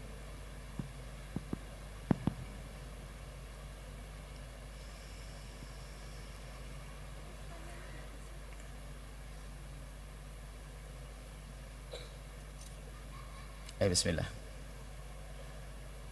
Yaudah, tidak apa-apa gitu aja. Assalamualaikum warahmatullahi wabarakatuh. Assalamualaikum warahmatullahi wabarakatuh. Izinkan saya bertanya, mungkin ada 2 pertanyaan. Yang pertama, saya selalu menyesal setiap kali habis marah, ngomong kasar, gibah, dan lain sebagainya. Bagaimana cara kendalikan emosi, jaga lisan, dan hindari gibah? Karena sejujurnya itu hal yang paling susah di pengalaman saya. Yang kedua, apa benar pilihan orang tua selalu yang terbaik? Karena kalau kitanya nggak srek atau kurang, apa yang harus dilakukan dan dikatakan ke orang tua? Terima kasih. Baik, yang pertama adalah kita sering marah. Setelah marah nyesel, bagaimana dengan emosi saya yang seperti tidak terkontrol. Sebaik-baik orang itu adalah jika menyadari dirinya telah melakukan sesuatu yang tidak baik, adalah segera sadar. Kemudian setelah itu dicermati ketidakbaikan yang dilakukan itu kenapa. Lah dia bertanya tentang marah. Marah itu bukan celah, bukan aib kalau benar caranya marah. Sehingga ada sifat yang mulia itu karena marah. Namanya syaja'ah, pemberani dalam perang itu pakai marah. Kalau nggak marah tapi nggak bisa perang. Tapi marah yang dikontrol oleh akal dan dikontrol oleh syariat, maka berani medan laga untuk membela kebenaran. Lah kalau nggak ada, penakut semuanya nanti. Tapi marah yang tidak diikuti oleh syariat, tidak dipantau oleh akal, menjadi tahawur ngawur. Jadi nggak ada apa-apa, tiba-tiba marah, dikit-dikit marah, sehingga muncul caci maki dan seterusnya. Cuman ada hal lain lagi yang mungkin jarang dicermati oleh para ustadz. Ada orang yang tiba-tiba marah tidak jelas dan emosinya tidak terkontrol. Sebetulnya para ulama dulu sudah menyebutkan, cuman kadang ustadz hari ini tidak memperhatikan sisi ini. Ada sisi yang perlu dicermati, yaitu urusan mental, psikologinya. Nah, ini ilmu ini penting banget, ilmu psikologi itu. Hari ini makanya ada, kalau orang korengen itu tidak cukup dia hanya sekedar mengatakan, oh aku gatelen itu. Lihat dong, diobati nanti. Sama, kalau aku punya emosi yang berlebihan, ini kayaknya nggak stabil saya ini. Oh nggak ada, apakah tanya orang, apakah aku pantas marah dengan kayak begini? Oh nggak pantas, berarti Anda bermasalah. Maka Anda perlu kepada ahlinya, yaitu psikolog. Kalau belum parah-parah amat, kalau parah nanti psikiater nanti kasih obat nanti. Enggak, kalau Anda pergi ke psikolog itu tidak gila. Saya juga kadang duduk dengan psikolog, kadang-kadang saya perlu. Ada kadang depresi, karena pikiran, beban pikiran. Semua orang, Imam Ghazali juga pernah dalam dikisahkan mengalami itu semuanya. Tapi yang penting Anda sadar. Jadi sekarang psikolog Islami yang dihubungkan, psikolog itu aslinya dari Islam, cuman dikembangkan di luar Islam lebih matang lagi. Cuman kadang-kadang bicara psikologi ini, kadang-kadang orang berpendidikan pun kadang-kadang marah kalau anaknya dibawa ke psikolog, katanya anakku gila. Oh enggak, ini sisi yang dilupakan. Maka nanti akan dicermati permasalahan, ditinjau permasalahannya, apa yang menjadikan sebab semacam ini, dan nanti akan diberi terapi-terapi yang menarik untuk bisa menahan emosi.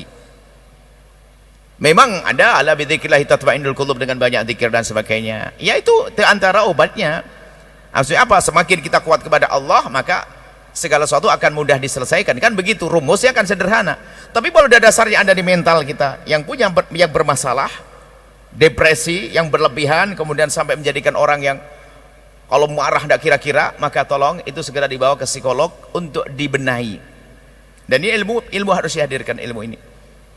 Ilmu agama itu bukan saja ilmu sujud rukuk, hai hamba Allah. Karena ini bagian daripada ilmu yang ada di dalam Islam. Seorang fakih, ahli fikih, itu nggak akan bisa ngerti fikih yang sesungguhnya kecuali juga berani bertanya kepada orang-orang yang punya disiplin ilmu yang lainnya. Sampai suatu ketika ada orang yang, seorang ustadz mengatakan dia tidak wajib Jumatan. Loh, kok bisa? Padahal bukan sakit. Kenapa? Setiap pagi gemeteran dia. Sampai anak-anaknya mengatakan, nih bapak saya ini sudah fasik, tidak pernah Jumatan, neraka. Loh kenapa? Dia tidak pernah Jumatan. Ditanya, apa sebabnya? Setiap pagi gemeteran, nggak mau Jumatan. Loh, gemeteran pasti sesuatu. Rupanya dia adalah punya permasalahan psikologi, dia takut dengan orang. Takut dengan orang lebih takut daripada harimau loh ya itu. Berarti dia punya masalah dalam dirinya, dia gemeteran keringetan. Sedang katakan, sampaikan bahasanya tidak wajib sholat bagi dia Jumatan, suruh sholat duhur saja. Di saat mendengar berita sholat Jumat tidak wajib, mulai Jumat berikutnya sudah tidak seperti itu lagi. Sampai akhirnya pada sembuh dan minta sendiri sholat Jumat. Karena ada mental. Mental itu juga salah satu yang ada dalam unsur kita ini, ada mental. Ada suami marahnya tidak kira-kira, caci maki ololan. Itu pernah disebutkan pada zaman Nabi, ada seorang laki-laki kalau siangnya mukuli istrinya, malamnya menggauli istrinya. Ini laki-laki gila. Siangnya dipukuli, malam digauli. Ada perempuan istri marah-marah nggak kira-kira. Tapi kalau dicerai juga nggak mau dia, kan aneh. Ya jangan marah dong kan gitu. Dan mungkin Nanda yang bertanya diskusi kepada seorang psikolog, dan memang psikolog ilmu berat dan biaya juga besar juga, agar dipantau apa sebabnya ya seperti itu. Jadi ke sana. Tapi tetap terapi pertolongan pertama pada kecelakaan mental juga kita perlu banyak berzikir, kemudian bertafakur, merenungi, berlatih. Mungkin sederhananya, pokoknya di saat Anda mulai mengarah kepada emosi, Anda harus bisa mengalihkan. Jangan fokus kepada permasalahan yang setelah itu mengganggumu. Ya mungkin kalau miara ayam kayak nyiram bunga atau bagaimana, gitu bisa saja. Bahkan bisa saja kalau seorang perempuan zaman dulu tuh bisa nyongket, apa nama, itu ada mengalihkan perhatian biar nggak jadi emosian terus. Jadi ada dialihkan ke ada sesuatu yang menjadikan dia lupa dengan permasalahannya. Jadi kami ingatkan pada semua, ada satu disiplin ilmu yang perlu diperhatikan di hari ini. Tidak tahu hari ini semakin akhir ini kok orang banyak depresi karena banyak permasalahan. Sering kita diganggu pikiran kita dengan musuhan, berantem segala macam, caci maki, olok-olokan. Akhirnya depresi. Baik, seperti itu ya. Insya Allah sehat, banyak berzikir kepada Allah, merenung, itu langkah pertama. Cuman jika teramat berat, kami tidak tahu mengukur marahnya itu kayak apa, maka ketahuilah, berangkatlah pergi ke seorang psikolog. Karena Anda wanita, cari psikolog wanita yang dia ngerti psikolog Islami. Dan kita berkumpul beberapa waktu yang lalu dengan psikolog-psikolog Islami, dan luar biasa indah mereka di saat menjelaskan permasalahan ini. Dan kami, anak-anak kami banyak sekolah ngambil psikologi hari ini karena demi menolong hamba-hamba Allah yang punya masalah dalam sisi ini. Baik, kemudian yang kedua adalah pilihan orang tua apakah selalu yang terbaik? Ntar dulu dong, orang tuanya kayak apa? Kalau orang tuanya baik adalah insya Allah pilihannya juga baik. Cuman orang tua kadang wawasannya terbatas. Baik menurut orang tua kadang-kadang sangat tidak baik menurut yang lainnya karena wawasan orang tua. Jadi tidak semua. Tapi gini loh, kita bisa menimbang. yang ditawarkan oleh orang tua kepada kita baik atau tidak, ya kita lihat hakikatnya, gitu saja. Kalau memang dia laki-laki yang pantas, kemudian kelembutannya dan sebagainya, ya tidak masalah. Cuman yang menjadi masalah adalah gula Jawa rasa coklat.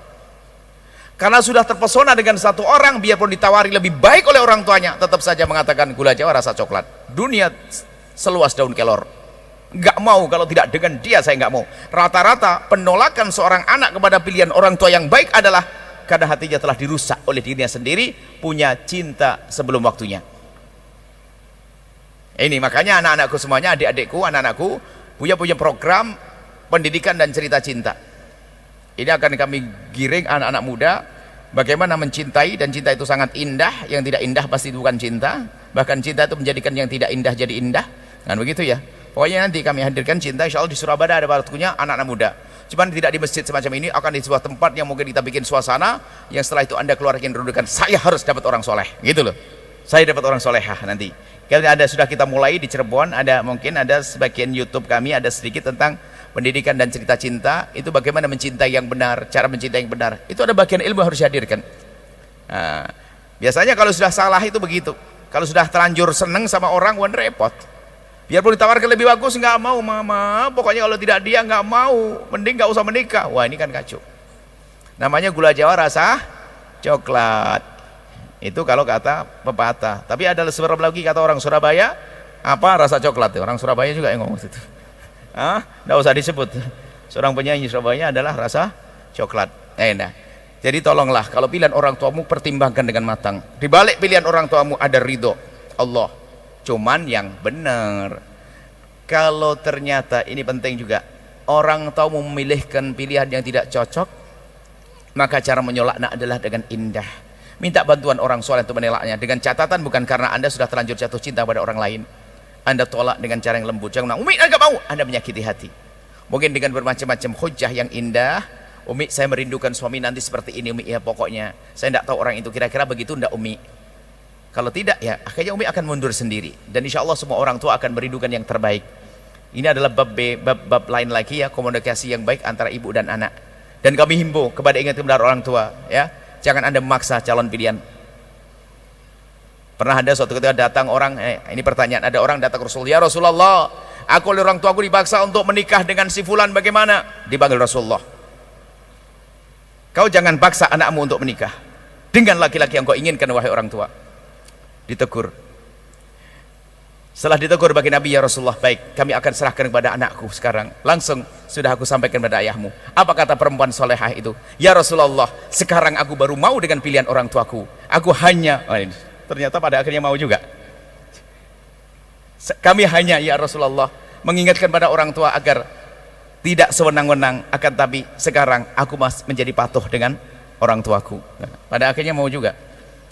Karena orang tua itu berkah, wahai anak. Orang tua akan milihkan adalah semua yang terbaik insya Allah. Cuma kalau tampak misalnya nggak sholat, fasik dan sebagainya, maka hati-hati. Maka jangan sampai diterima juga. Tapi kalau tidak ada ciri-ciri yang menjerumuskan, normal saja, nggak sampai derajat mumtaz, istimewa, maka boleh diterima. Itu saja insya Allah. Ada yang lain? Satu lagi dan selesai. Bismillah. 4 menit lagi. Assalamualaikum warahmatullahi wabarakatuh. Assalamualaikum. Buya, saya mau bertanya, kira-kira bagaimana hukum memelihara ukhuwah Islamiyah? Sudah.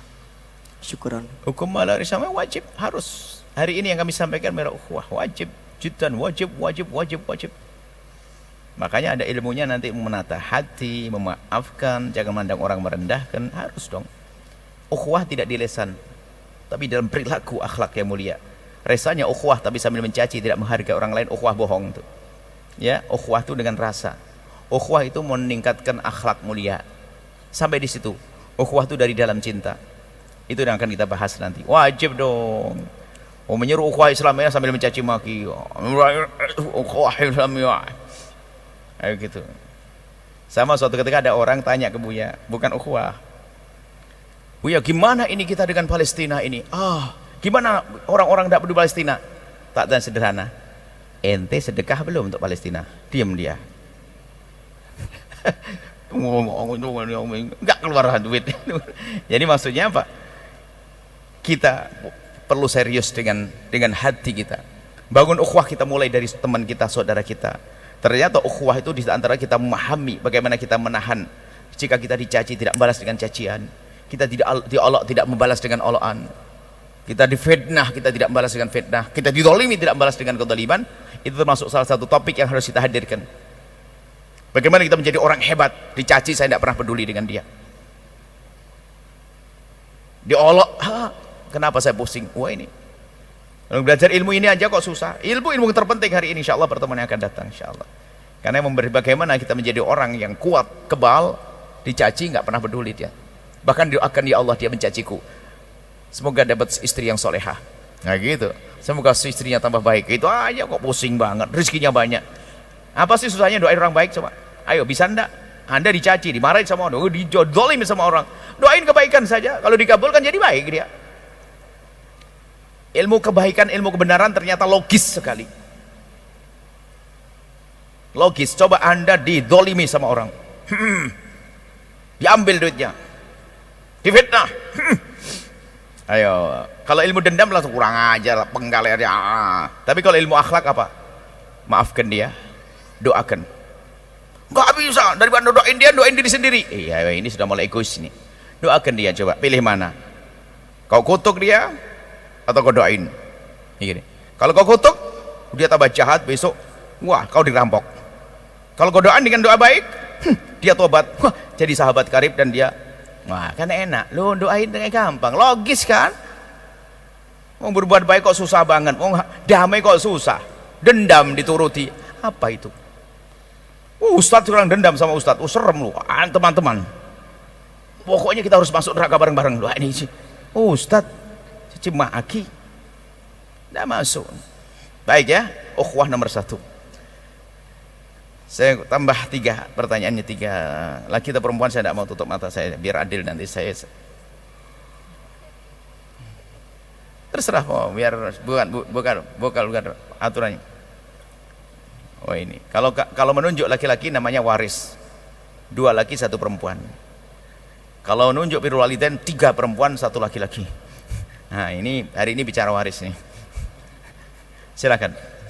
Assalamualaikum warahmatullahi wabarakatuh. Assalamualaikum warahmatullahi wabarakatuh. Alhamdulillahirabbil alamin. Allahumma shalli wa sallim ala nabiyina Muhammad. Sallallahu.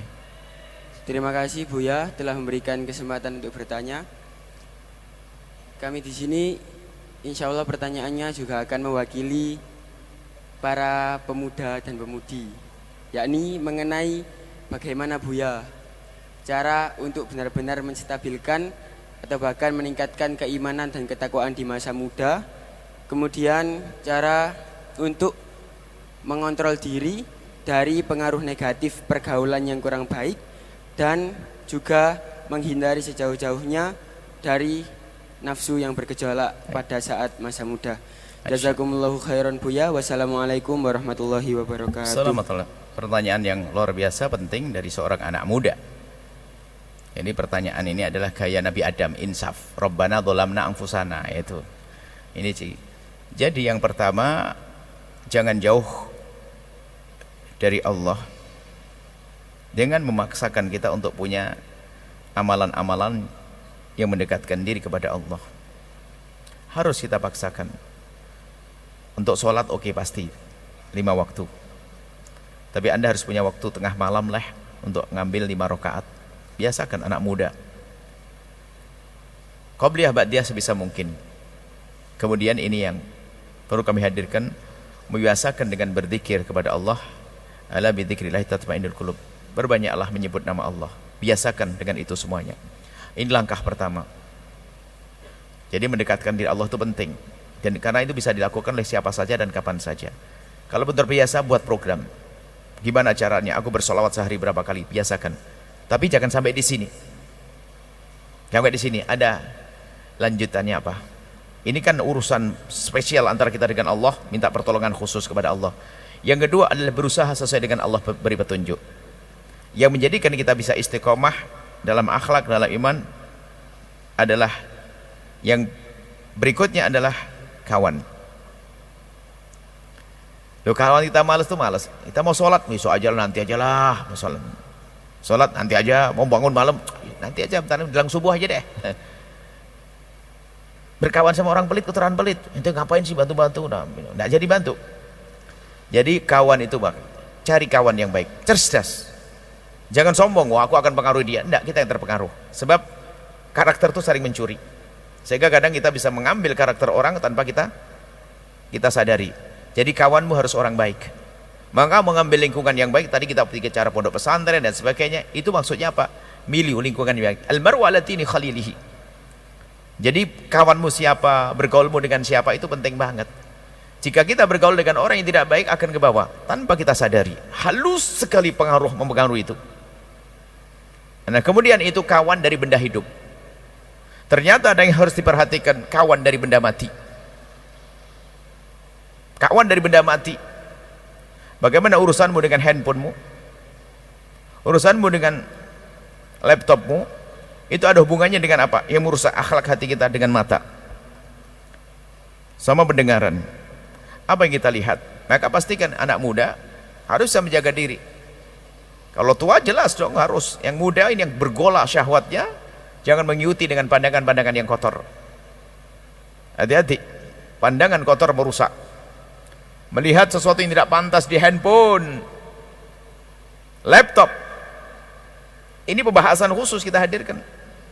Ini jangan menyepelekan tentang tontonan. Kalau tadi bicara tentang psikolog, pakar psikolog sudah mengatakan nonton film kotor itu membahayakan mentalnya. Itu yang merusak akhlak kita, iman kita runtuh. Dalam Islam itu namanya mahram. Itu ibu dengan anak tidak boleh menikah. Saudara dengan saudari tidak boleh menikah. Karena umumnya kalau namanya mahram itu adalah tidak syahwat. Memang begitu, seorang anak dengan ibunya nggak bisa melihat auratnya, harus begitu. Cuman hari ini rusak gara-gara sang anak bisa nonton film kotor, lihat ibunya mandi diintip. Hari ini pengaduan. Di zaman ini, na'udzubillah, seorang kakak tiba-tiba pura-pura masuk kamar tidur adiknya untuk melihat aurat adiknya. Ayo. Mestinya itu nggak mungkin, astagfirullahaladzim, nggak bisa. Maka istilah mahram di dalam Islam itu karena apa? Menjaga, nggak mungkin terjadi. Tapi hari ini gara-gara tontonan, lihat mata ini jadi rusak, liar. Seorang ibu melihat anaknya sudah mulai gagah-gagah, juga syahwat. Seorang bapak melihat anak gadisnya rusak gara-gara tontonan. Maka jangan main-main urusan tontonan. Biarpun alasannya apa? Kami kan suami istri. Suami istri di saat hubungan suami istri, itu berarti syahwatmu bukan karena istrimu, tapi karena tontonan. Bukan sampai di sini suami pergi, istri nonton sendiri. Akhirnya terbiasa dengan khayal, sehingga apa? Merendahkan. Oh, milik suamiku tidak seperti yang pernah aku lihat, milik istriku tidak seperti yang pernah aku lihat. Akhirnya apa? Dia tidak akan puas dengan pasangannya, dia hanya akan puas dengan khayalannya. Tersiksa, sehingga setiap melihat perempuan, karena dia seorang laki-laki, setiap benar-benar tertarik. Syahwat perempuan, mencari keunikan. Model apa sih kira-kira? Begitu. Coba tanya psikolog. Ini bahaya sekali. Makanya termasuk anak muda hari ini adalah jaga mata. Handphonemu harus kamu jaga. Lihat, laptop harus kamu jaga. Kalau kamu seperti itu, lihat kamu lakukan yang pertama siapa tadi? Kalau banyak berpikir, biarpun kamu bergaul di mana misalnya. Yang kedua adalah bergaul dengan orang yang benar. Kemudian waspada dengan handphonenya. Muncul anak soleh. Terima kasih atas pertanyaannya. Sebab pertanyaanmu mewakili anak-anak muda yang hatinya mulia, yang ingin baik, ingin menjadi orang yang bisa istiqomah dalam kebaikan. Allah alam bisawab. Terakhir, cuman karena harus adil, saya tambah satu kali untuk yang solehah. Setelah selesai, aslinya 3, ada bonus 1. Biar yang milih membawa ajalah solehah.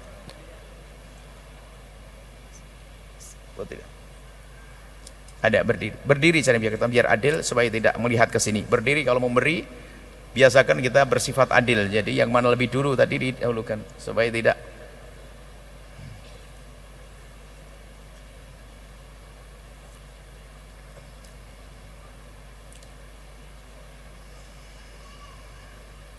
Assalamualaikum warahmatullahi taala wabarakatuh. Assalamualaikum warahmatullahi wabarakatuh.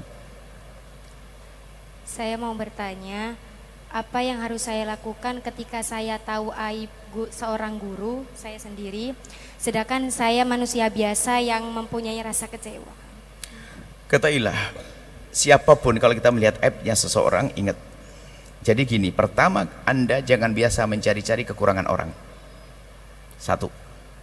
Kalau kita biasa membongkar aibnya orang, maka Allah akan bongkar aib kita. Selalu kami nasihati, jangan Anda penasaran dengan handphonenya orang. Suami nggak perlu penasaran dengan handphonenya istri, istri pun juga demikian. Karena istrimu adalah orang yang kau pilih, nggak perlu Anda curiga pada istri. Suami orang yang kau pilih, nggak usah. Kadang kita pengen tahu aibnya orang, penyakit kotor, pengen tahu aibnya orang. Diancam oleh Allah melalui lisan Rasulullah, man tataba'a aurata akhi tataba'a Allah auratah. Kalau Anda mencari-cari aibnya orang, Allah akan bongkar aib Anda. Wa yafdahu walau fi wasti baiti, dan Allah akan rendahkan di rumahnya menjadi tidak terhormat. Nggak tahu kenapa pembantunya tidak menghargai dia, pasangannya menghargai dia, anaknya tidak menghormati dia, gara-gara apa? Dia suka mencari aibnya orang. Hati-hati. Satu, kalau ternyata kita terlanjur melihat, ketahuilah bahasanya, pandang.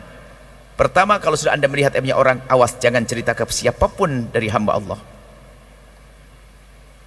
Aib mungkin dia punya dosa tersembunyi dan sebagainya, akan tapi ganti dengan panjatan doa. Ganti dengan panjatan doa. Maka termasuk musibah besar bagi seorang murid adalah kalau begitu mudah dia melihat aib gurunya. Musibah besar. Sehingga dulu orang-orang belajar itu, kalau belajar mau ketemu guru itu bersedekah, ya Allah jangan kau tampakkan kekurangan guruku, ya Allah takut aku kurang cinta. Di saat mau berkumpul dengan orang dia bersedekah, ya Allah aku akan kumpul dengan orang banyak, jangan kau tampakkan kekurangan kawanku, takut aku punya prasangka buruk kepada dia. Nah ini, jadi Anda jangan pengen tahu aibnya orang. Kalau sudah tahu Anda tutup. Wah, Anda jangan sampaikan ke siapapun. Akan tapi tumpangi dengan panjatan doa. Adapun mungkin seorang guru dan sebagainya, gurumu manusia dari dulu kok. Ingat wahai murid, kalau Anda mencari guru yang tidak punya salah sampai mati, Anda tidak akan punya guru. Ayo, gurumu malaikat? Nggak ada. Akan tapi seorang murid yang dikaruniai oleh Allah kemuliaan adalah dijadikan dia tidak pernah pengen mencari-cari kekurangan guru. Kalau ternyata kita melihat dengan sesungguhnya aibnya guru, maka alangkah tepatnya kalau dia datang dan bertanya. Jangan-jangan misalnya mohon maaf, kemarin lihat guru kita seorang ustadz, lah kok sama perempuan misalnya. Tanya dulu dong, setelah ditanya tanya apa? Oh bibinya, yo apa? Jadi jangan terlalu. Makanya Imam Haddad mengatakan kalau sudah di hatimu mengganjal kejelekan kepada gurumu, segera tanyakan sebelum menjadi penyakit di hati yang merusak hatimu sehingga ilmunya tidak akan sambung nanti. Jadi jangan biasa dengan guru, harus waspada. Hati-hati kalau kita punya perasaan tidak baik dengan guru, beresin. Kalau Anda tidak bisa menepis, maka Anda bertanya. Kalau ternyata ada guru yang nggak benar, sudah maksiat, malah pamer maksiat, nggak peduli, kita tanya malah wah kalau betul-betul jahat yang nggak benar, ya tidak usah berguru dengan orang seperti itu dong. Tapi nggak usah mencaci juga, nggak usah menjadi wah ini nggak benar. Tapi ada satu penyakit dalam diri kita namanya prasangka. Kadang tidak ada apa-apa kita menduga. Kalau sudah prasangka, naudzubillah, prasangka buruk kepada guru, wah bencana. Ada seorang menghafal Quran, jadi prasangka buruk itu bertahap kepada kawan, kepada orang tua, kepada guru, sampai kepada Nabi. Ada seorang dikatakan dia menghafal Al-Quran, rupanya prasangka buruk kepada Nabi gara-gara membaca surat tentang Sayyidina Zaid bin Harithah dan kisah Sayyidah Zainab. Langsung prasangka buruk kepada baginda Nabi, subhanallah, dikeluarkan oleh Allah dari iman, murtad dia. Dan orangnya masih hidup hari ini. Lihat, naudzubillah, orang-orang semacam itu ngeri. Maka jangan biasa prasangka buruk, hai hamba Allah. Kalau ternyata kita terlanjur melihat kebenaran yang benar terjadi, bukan dugaan, maka ketahuilah, minta kepada Allah, ya Allah itu adalah guruku, itu adalah orang tuaku, itu adalah saudaraku, ampuni dia ya Allah, ampuni. Jangan malah saya tidak respect. Memang kita punya guru malaikat? Tidak ada malaikat yang ngajar kita. Nabi Muhammad datangi malaikat Jibril, kita enggak. Itu perlu. Kalau memang gurunya adalah jiharon, maksiat terang-terangan, bangga dengan keharaman, biasa saya begini, wah ini bukan guru itu. Guru kok bangga dengan maksiat? Guru kalau maksiat nyesel nangis kayak Nabi Adam, mbah kita kan, gitu ya. Insya Allah ya, hati-hati dengan guru wahai para santri dimanapun kalian berada. Salam takdim pada guru-guru kalian. Ingat, sering minta kepada Allah, ya Allah tutuplah kekurangan guruku dari mataku. Pernah ini doa saya minta, saya tanya kepada guru mulia, guru saya berdoa, ya Allah tutuplah kekurangan guruku dari mataku, ini salah atau tidak? Karena di saat saya mengatakan, ya Allah, tutuplah kekurangan guruku dari mataku, seolah-olah kami telah meyakini ada kekurangan. Saya setelah berdoa itu ada mikir, kok saya doanya kok jelek banget. Ya Allah, tutuplah kekurangan guruku dari mataku. Berarti kan seolah-olah saya telah mengatakan guruku ada kekurangan. Saya setelah doa berbulan-bulan, bahkan bertahun-tahun, saya baru sadar, astagfirullahaladzim, saya tanya kepada guru. Dan memang saya waktu itu bermaksud memang untuk guru itu kita berdoa itu. Saya merasa bersalah, saya tanya kepada guru. Lalu katakan, Dato, memang kamu anggap aku malaikat? Subhanallah, guru tawadhu. Aku juga punya salah. Doamu adalah benar. Doamu adalah benar. Lanjutkan doa semacam itu. Mula-mula kayak nyesel kok saya, ya Allah, tutuplah kekurangan guruku dari mataku. Wah, ini kayaknya saya setelah itu baru sadar, ini nggak benar doa ini. Rupanya kata guru, kokokan, tetap berdoalah kamu seperti itu. Sebab guru semuanya punya kesalahan.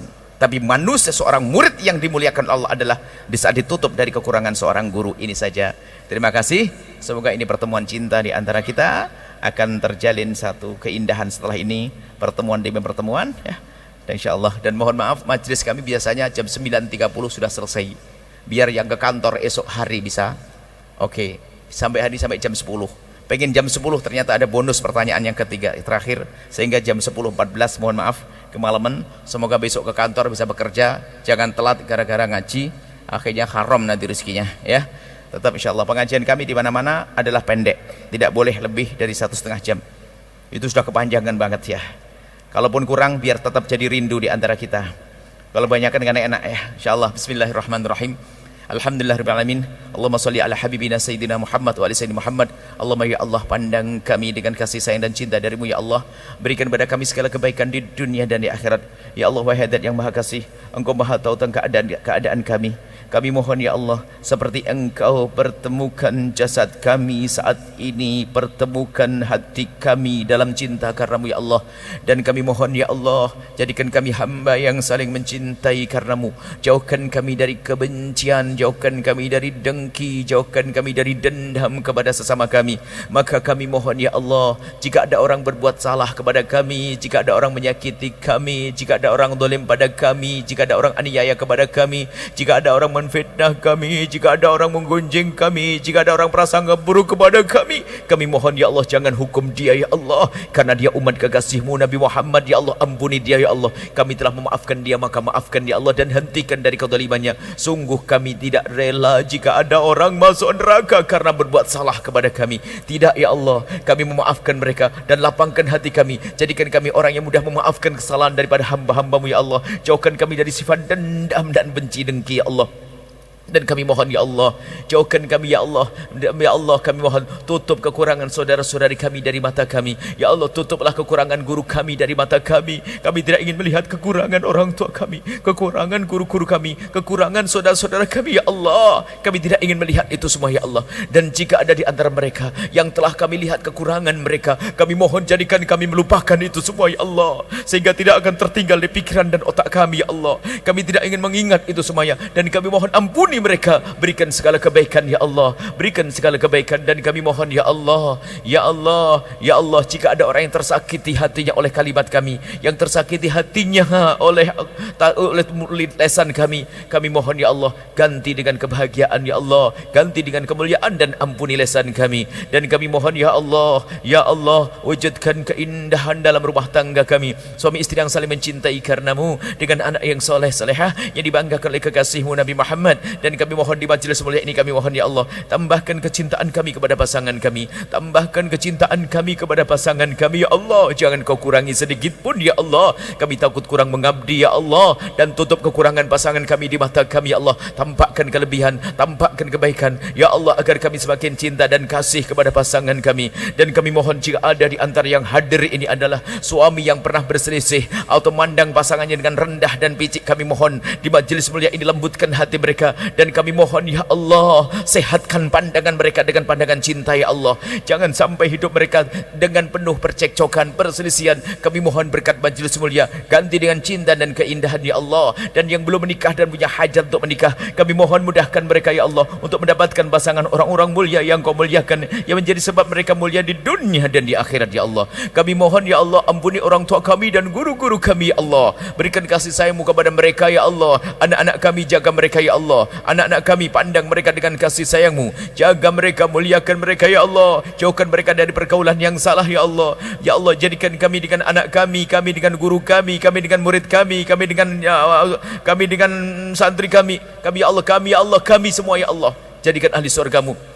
Dan kami mohon ya Allah, yang sempit lapangkan rezeki kami dengan rezeki yang halal penuh berkah, yang sakit sembuhkan, yang punya hutang mudahkan kami dalam bayar hutang-hutang kami ya Allah. Dan kami mohon ya Allah, siapa yang mendengar suara ini, yang di dalam masjid ataupun yang di luar masjid, yang sambil berjualan, yang nyopir mobil ya Allah, yang berlalu lalang di kiri kanan tempat ini, kami mohon ya Allah, selagi mereka mendengar kemuliaan, muliakan mereka ya Allah. Jika ada di antara mereka yang sering meninggalkan solat, jadikan ahli solat. Jika ada di antara mereka yang masih berurusan dengan keharaman, dengan riba, hentikan dari riba ya Allah. Jauhkan kami dari sebab kehinaan, jauhkan kami ya Allah dari zina yang busuk, hina dan Kau hinakan itu ya Allah. Yang saat ini begitu mudah seorang hamba melakukan zina yang busuk, zina hina di diri dan zina hina di keluarga, zina hina di dunia dan zina hina di akhirat. Kami mohon ya Allah, jauhkan kami, anak keturunan kami dari zina. Buka pintu halal untuk kami, cukupkan kami dengan yang halal dari-Mu ya Allah. Jika ada di antara kami ada yang pernah terpeleset, terjerumus dalam hina dan busuknya zina, kami mohon ya Allah, berikan kesadaran ya Allah. Jangan biarkan dia terus larut dalam kehinaan zina ya Allah. Engkau yang menguasai hatinya ya Allah. Bencikan kepada zina ya Allah, rindukan kepada yang halal ya Allah. Tutup aibnya di dunia sehingga di dunia tidak terhinakan, dan tutup aibnya di akhirat sehingga di akhirat tidak Kau hukum. Dan kami mohon ya Allah, buka pintu halal untuknya ya Allah, dan cukupkan kami dengan yang halal dari-Mu sehingga kami tidak melirik yang haram. Dan kami mohon ya Allah, jauhkan kami dari menggunjing pezina. Dan kami mohon ya Allah, jaga mata kami ya Allah, jauhkan mata kami dari melihat yang haram, dan keharaman yang pernah kami lihat ampuni ya Allah. Jangan hukum mata kami dengan keharaman yang pernah kami lihat ya Allah. Engkau maha tahu tentang keadaan kami, mata kami ya Allah, yang pernah melihat yang haram ya Allah dari kami. Ampuni mata kami, jangan hukum mata kami ya Allah. Ampuni ya Allah, dan ampuni dosa kami yang itu ya Allah, yang itu ya Allah, itu ya Allah, itu Engkau maha tahu tentang dosa kami. Ampuni.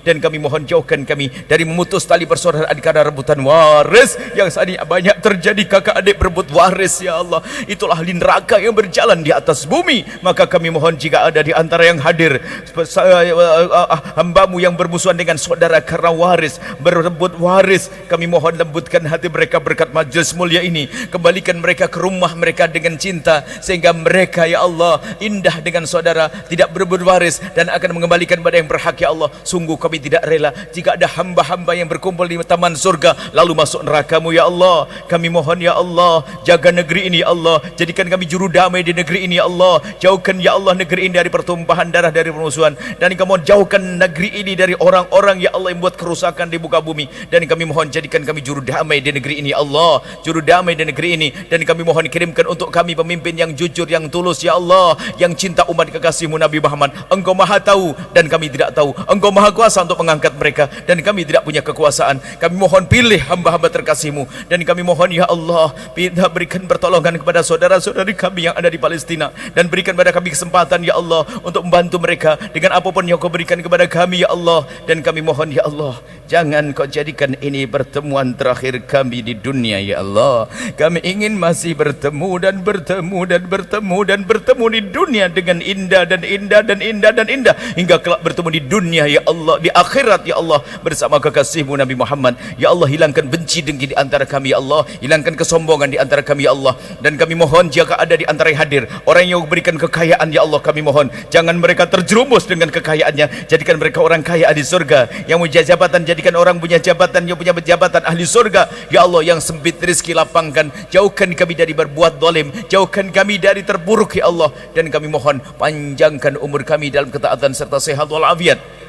Dan kami mohon makmurkan masjid ini dengan orang-orang soleh yang mewakafkan tanah, yang membangun di atasnya. Ya Allah, yang menghibah makmurkannya, kami mohon berikan kepada mereka segala kebaikan ya Allah, untuk diri mereka dan keluarga mereka, dan kirimkan ke tempat ini hamba-Mu yang tulus dan ikhlas ahli surga-Mu yang bisa berjuang di tempat ini. Dan kami mohon siapapun ya Allah yang telah ikut andil di dalam mewujudkan majelis mulia ini, Engkau Maha tahu siapa dia, dari mana dia, di mana dia. Kami mohon ya Allah, berikan segala kebaikan ya Allah. Kami tidak tahu dan kami tidak mampu membalas. Berikan segala kebaikan untuk diri dan keluarga mereka di dunia dan di akhirat. Dan kami mohon ya Allah, panjangkan umur kami dalam ketaatan serta sehat walafiat. Dan kami mohon ya Allah, jangan cabut nyawa kami kecuali sudah Kau ampuni dosa kami setelah panjang umur. Ampuni dosa kami, jangan tinggalkan sedikit pun dari dosa itu ya Allah. Kami takut menghadap-Mu dengan dosa, kami takut alam barzah-Mu, kami takut padang mahsyar-Mu, kami takut neraka-Mu ya Allah. Ampuni, ampuni, ampuni mata kami, ampuni telinga kami, ampuni lisan kami, ampuni syahwat kami ya Allah. Dan kami ampuni kami ya Allah. Dan kami mohon panjangkan umur kami dalam ketaatan serta sehat walafiat.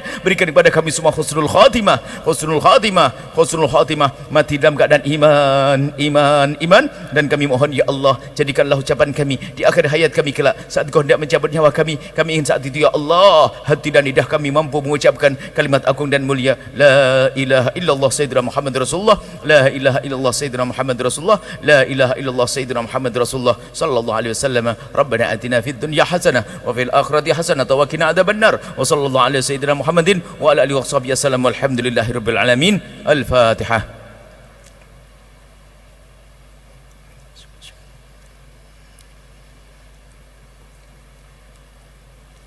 Terima kasih, mohon maaf, mohon doa selalu. Salam untuk keluarga, salam untuk suami, salam untuk istri, salam untuk ayah, ibu dan anak. Assalamualaikum warahmatullahi wabarakatuh.